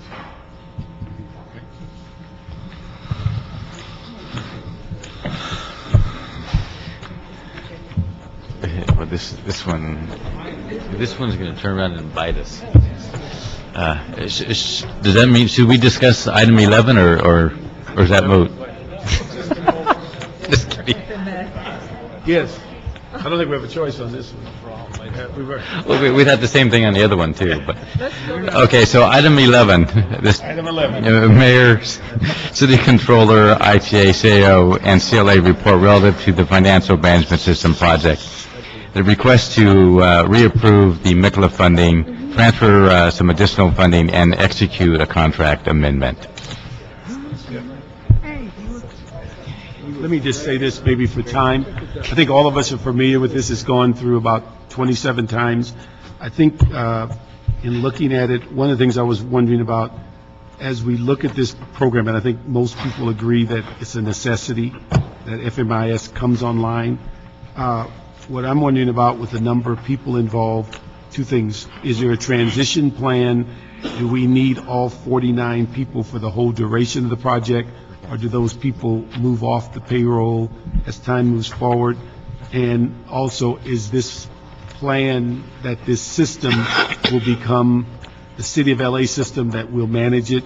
Does it get vetted out to a vendor to manage? Does it stay with the contractors that are developing it? Those are things I think would be important for us to know about. Okay, Randy Levin, General Manager of ITA. Those are all very good and relevant questions. We never were able to staff up to 49 people yet on the project. I think we have, that's the controller and us, we have a total, I think, of 25 right now. And we've had attrition on the project. We've had retirement on the project. Now we're going to have early retirement on the project. So right now, that, in terms of, overstaffing, in terms of production support later on, we don't have that issue. However, given that we are taking a really hard look at how it is we're going to support the system, because we, in my 2.5 years, we've learned a lot from the PeopleSoft implementation for SMS and LA Tax, and we need a stable population of people to be able to support the system. And I think it's our collective feeling right now that we don't have a stable project team. We have some members that have been there, but we have too much movement in terms of the people on the project, as well as a lot of the subject matter experts around the project. And it's due to all of the issues that you know. Okay. So there's a potential of outsourcing, the development or the maintenance or somewhere down the line? We're looking at potentially different models of outsourcing different pieces. We haven't settled on anything yet. We have a committee that's made up of controller, ITA, CAO, CLA, and the mayor's office. And in the next month or two, we're going to be looking at all of these various models to determine what's going to be the best for the city. We're going to get that after we fund it, or this phase of it? Well, we're doing that now. I mean, post-implementation support is usually decided during the course of a project, and given how many things are shifting with the city in terms of the workforce, we have to take a relook at how it is we were going to do this. One thing, maybe I cut short your presentation.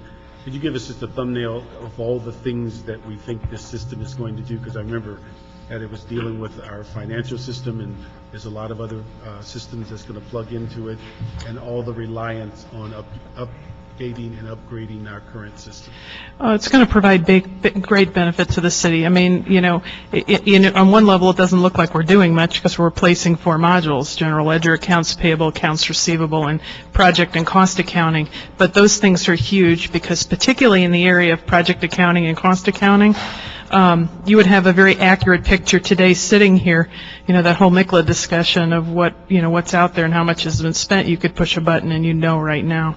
And what's in it won't give you exactly a forecast of what's out there, but it would be a lot more relevant.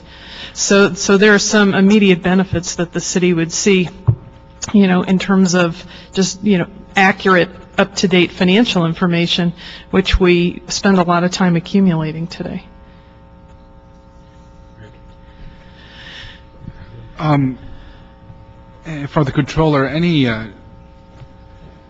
shift in thinking about this project compared to the previous administration? I know Controller Chick had a definite view of what this project meant, how she wanted to approach it. Any major shift in thinking about this project from the new controller?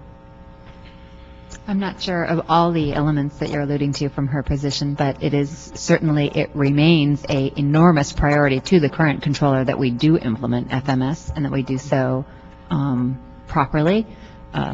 The significance of the ultimate implementation cannot be overstated, and so it remains a top priority. We're facing a reality of a different sort because the city is facing a reality of a different sort than our predecessor faced in terms of the percentage of loss, not only to the FMS team that Randy alluded to. I'm sorry I didn't announce Claire Bartels, Chief Deputy Controller, but sorry, I don't get a chance to say that very often. But also, the Controller's Office losing 17% potentially of its entire team to the early retirement, but also we've lost 2 to other departments from the FMS team, another 3 to early retirement. 5 of the 17 positions that we were able to hire. So, as I said, it doesn't change our priority one bit, but our I guess, approach necessarily needs to be adjusted. Okay. And if there's one person that we could point to in the city that is responsible for this project, who is that? Well, Vijay Sante, who works for me, and Claire is the project manager for the project. Okay. And who do you work for, ITA or for the controller? Yeah, currently I'm Vijay Santi, I'm the project manager, and I work for Randy Levin. For ITA? ITA, yes. Okay, which is a shift. Before we got these answers to these types of questions, it was certainly headed toward the controllers in charge of this project. So would you think there's a difference, Ms. Levin? No, actually, we're working jointly, and we're working very collaboratively. Okay. And it has to be that way to do this kind of project. Oh, okay. And you've been with ITA how long? I've been here over a year. Over a year. And where were you before? I have 25 years of experience, and I've done 5 ERP implementations, and I had my own consulting company before here. Okay, and you're familiar with what happened at the school district? Very much so. In fact, I was a CIO for the 5th largest school district in the country, and I've implemented 2 ERP systems successfully at the school district. Okay, and at LUSD, you're familiar with some of the problems they encountered? Very familiar. In fact, I was offered the CIO position there, which didn't materialize 2 years ago. Yeah, okay. And we would certainly be not in the same position that they were, correct, when we fully implement this? Actually, we're in a very good position. I think the team has done a wonderful job picking the right software, and in fact, by February, we'll have the software ready. The biggest challenge we're facing is lack of end-user resources. The ERIP is causing 19% of the user base to retire, and that's the reason that we're being impacted. By February, the system will be ready, the modifications, the customizations will be ready, and what remains basically is the end-user training, policies and procedures, and documentation, and system testing. So we feel very comfortable. So far, the project has been on track, and in the transmittal, you see the concerns which we have raised, and it's unfortunate that the ERIP is bringing this to fruition, which is a lack of resources on the department end. Mm-hmm. Okay, thank you. You were going to add something? No. Thank you. Okay, we'll move that item. Thank you very much. Thank you. Thank you for letting me announce. Okay, last item, item 14 is a motion, Perry Parks Road, to the process of retaining outside legal counsel to represent the city council and Department of Building Safety in the matter of the issue of permits related to off-site signs, off-site digital displays, and super graphic signs relative to the Los Angeles Sports Entertainment Project. Yes, do we have a representative of CD9? Okay. I'm sorry, your question was? CD9, I thought they were going to have a rep. Okay, Pete? Pete Echeverria from the City Attorney's Office. We're not aware of any basis or need for outside counsel in these matters. Our advice, as you may be aware, at the time that council considered this matter, the billboard matters and the Staples Arena, was that we were providing the best advice that we thought to you, and you were entirely at your discretion as the council to disregard it. We would defend your action no matter what, which is what we're doing and what we continue to do. So we don't see any basis for or need for outside counsel. We would ask that the motion be received and filed. So the issue is that it's, I think from that discussion we had at council, that the council is the client and the city attorney is our lawyer, and although you may have an opinion the council direction is really the guidance that you have as to defending the city. Exactly so. And so, we strive to make our advice as clear as possible in situations where it's absolutely clear, and we don't see that in this situation there would be that kind of a conflict where we could not represent the city or the council members. Well, I'm just curious because this motion was to give some sensibilities sometimes when we feel the city attorney's office is the city attorney's office, not necessarily our counsel, but obviously that is what the responsibility is. We are your counsel. Pursuant to the charter, we are your attorneys. And so we understand that there are times, this is not the first time, and I'm sure it won't be the last time when our advice is not received in the spirit which we think it should be received. Again, and that's reasonable minds do differ. Yeah, but when I first came on the council, we were in a quick mode on this whole billboard business. Right. And I was only on a few months, and then it comes back to haunt us all because the advice we got or the senses we got were different. Or just take me in a more direct case, my Lincoln Place issue, and the way the city attorney's office weren't advising me. They were advocating a position very clearly. Obviously, I found myself in a pickle. I'm right now on another issue, which is Playa Vista Phase 2. And what does this mean, and where does it go? And I get one set of opinions that mirror that particular developer. Rather, so there's a frustration sometimes a council member feels that the advice is not the advice for us as much as it is what it is by itself independent. How do we get out of those kinds of potentially awkward situations? I think better communication. I mean, I don't know that we will be able to avoid that in every particular situation. There are times, I must say, when the views of a council member may not coincide with the views of the entire council as well. And we represent the council, the city, speaking through the council as a body, not each individual council member alone. And so when there are those kinds of differences of opinion, we seek to work them out. We seek to work them out by communicating with everyone involved, and we will strive to do that in the future. Now, I've got a question, which is, number one, for clarification. Are we talking about the same issue in which the city attorney threatened to prosecute a person in our staff bureaucracy and a council member as well over the issue? We're threatened. We're talking about the situation where that was alleged, yes. So how would we suddenly be getting unbiased and even-handed advice on an issue where the city attorney threatened to prosecute someone that he disagreed with? I can't speak for the comments that the city attorney made at the time. I wasn't there, but I can tell you that when the matter was before you and council, the advice that we gave was the best advice that we could give, and we at that time said that whether you followed that advice or you chose a different policy direction, we would defend you. And this motion pertains to the advice that you are getting on those cases and on those matters. Well, I think you and others who are the city attorney's representatives said that, but the city attorney basically said, you agree with us or I prosecute you. We were before you in the council speaking on behalf of the city attorney and of the office of the city attorney. So when we said that, we were speaking for the city attorney, and yes, I am now.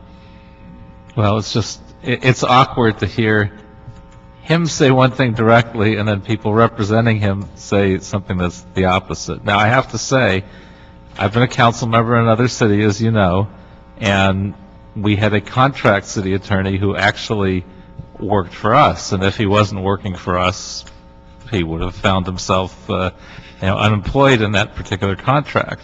Now, working for us, he would provide his point of view, but then if he disagreed with the council, he'd also provide an alternative point of view. Here's the other way you could look at this particular issue. I would have to say, so far, we're not finding we get that kind of advice from the city attorney's office. How do we get to that point where we're actually getting useful information and both sides of the legal question?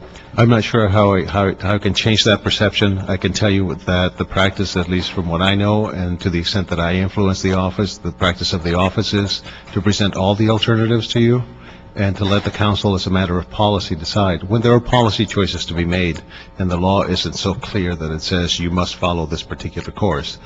I also know Mike Jenkins well. I've worked with him for many years on the League of California Cities, and I wouldn't purport to speak for him, but I'm sure that he follows the same type of practice that we do.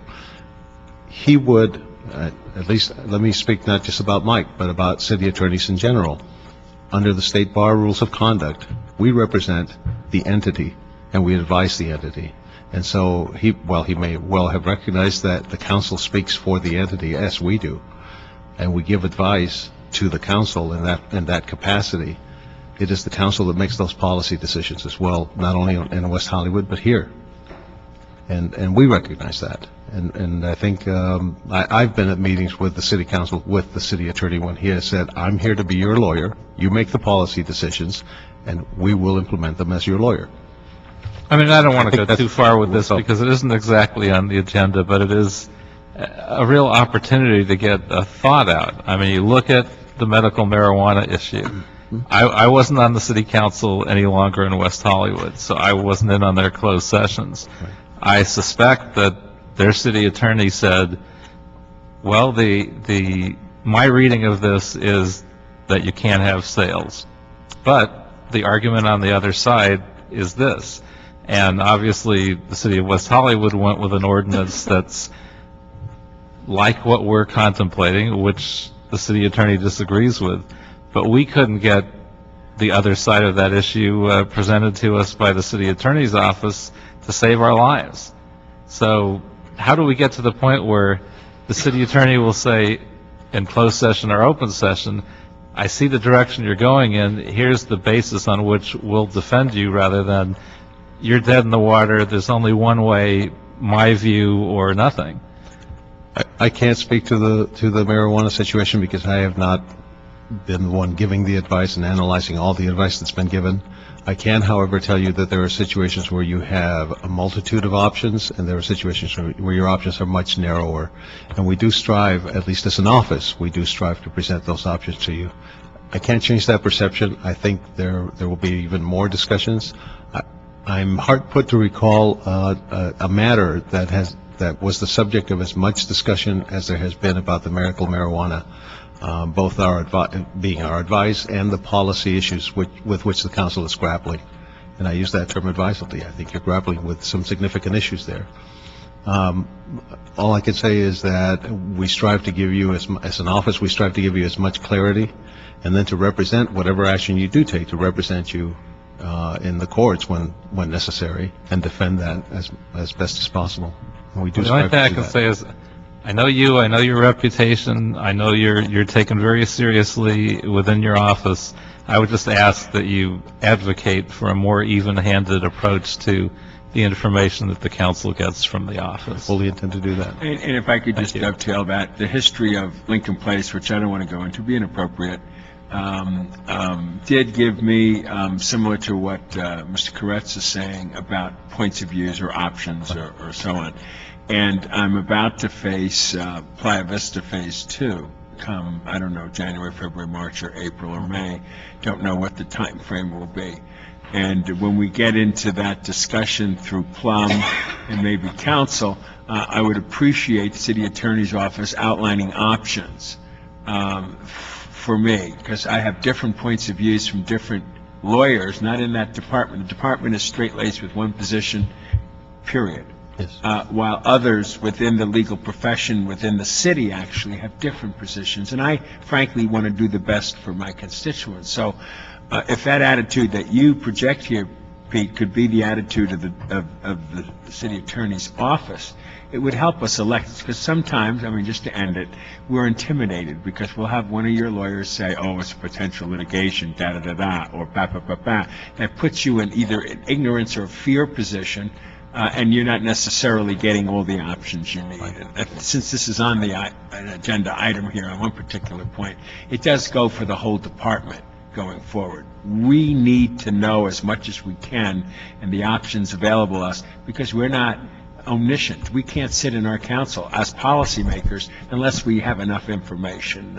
And that's a good point. I mentioned a multitude of options sometimes, and the options may be narrower at other times. Sure. There's also the evaluation of the risk for those options, and we, again, we're mindful.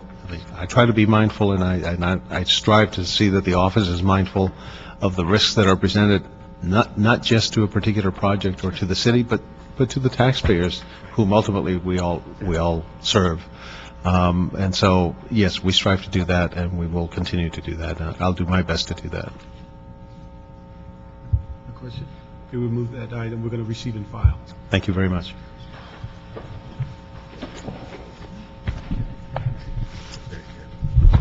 That is it. Before we end it, it's Mr. Parks' birthday. Happy birthday to you. Happy birthday to you.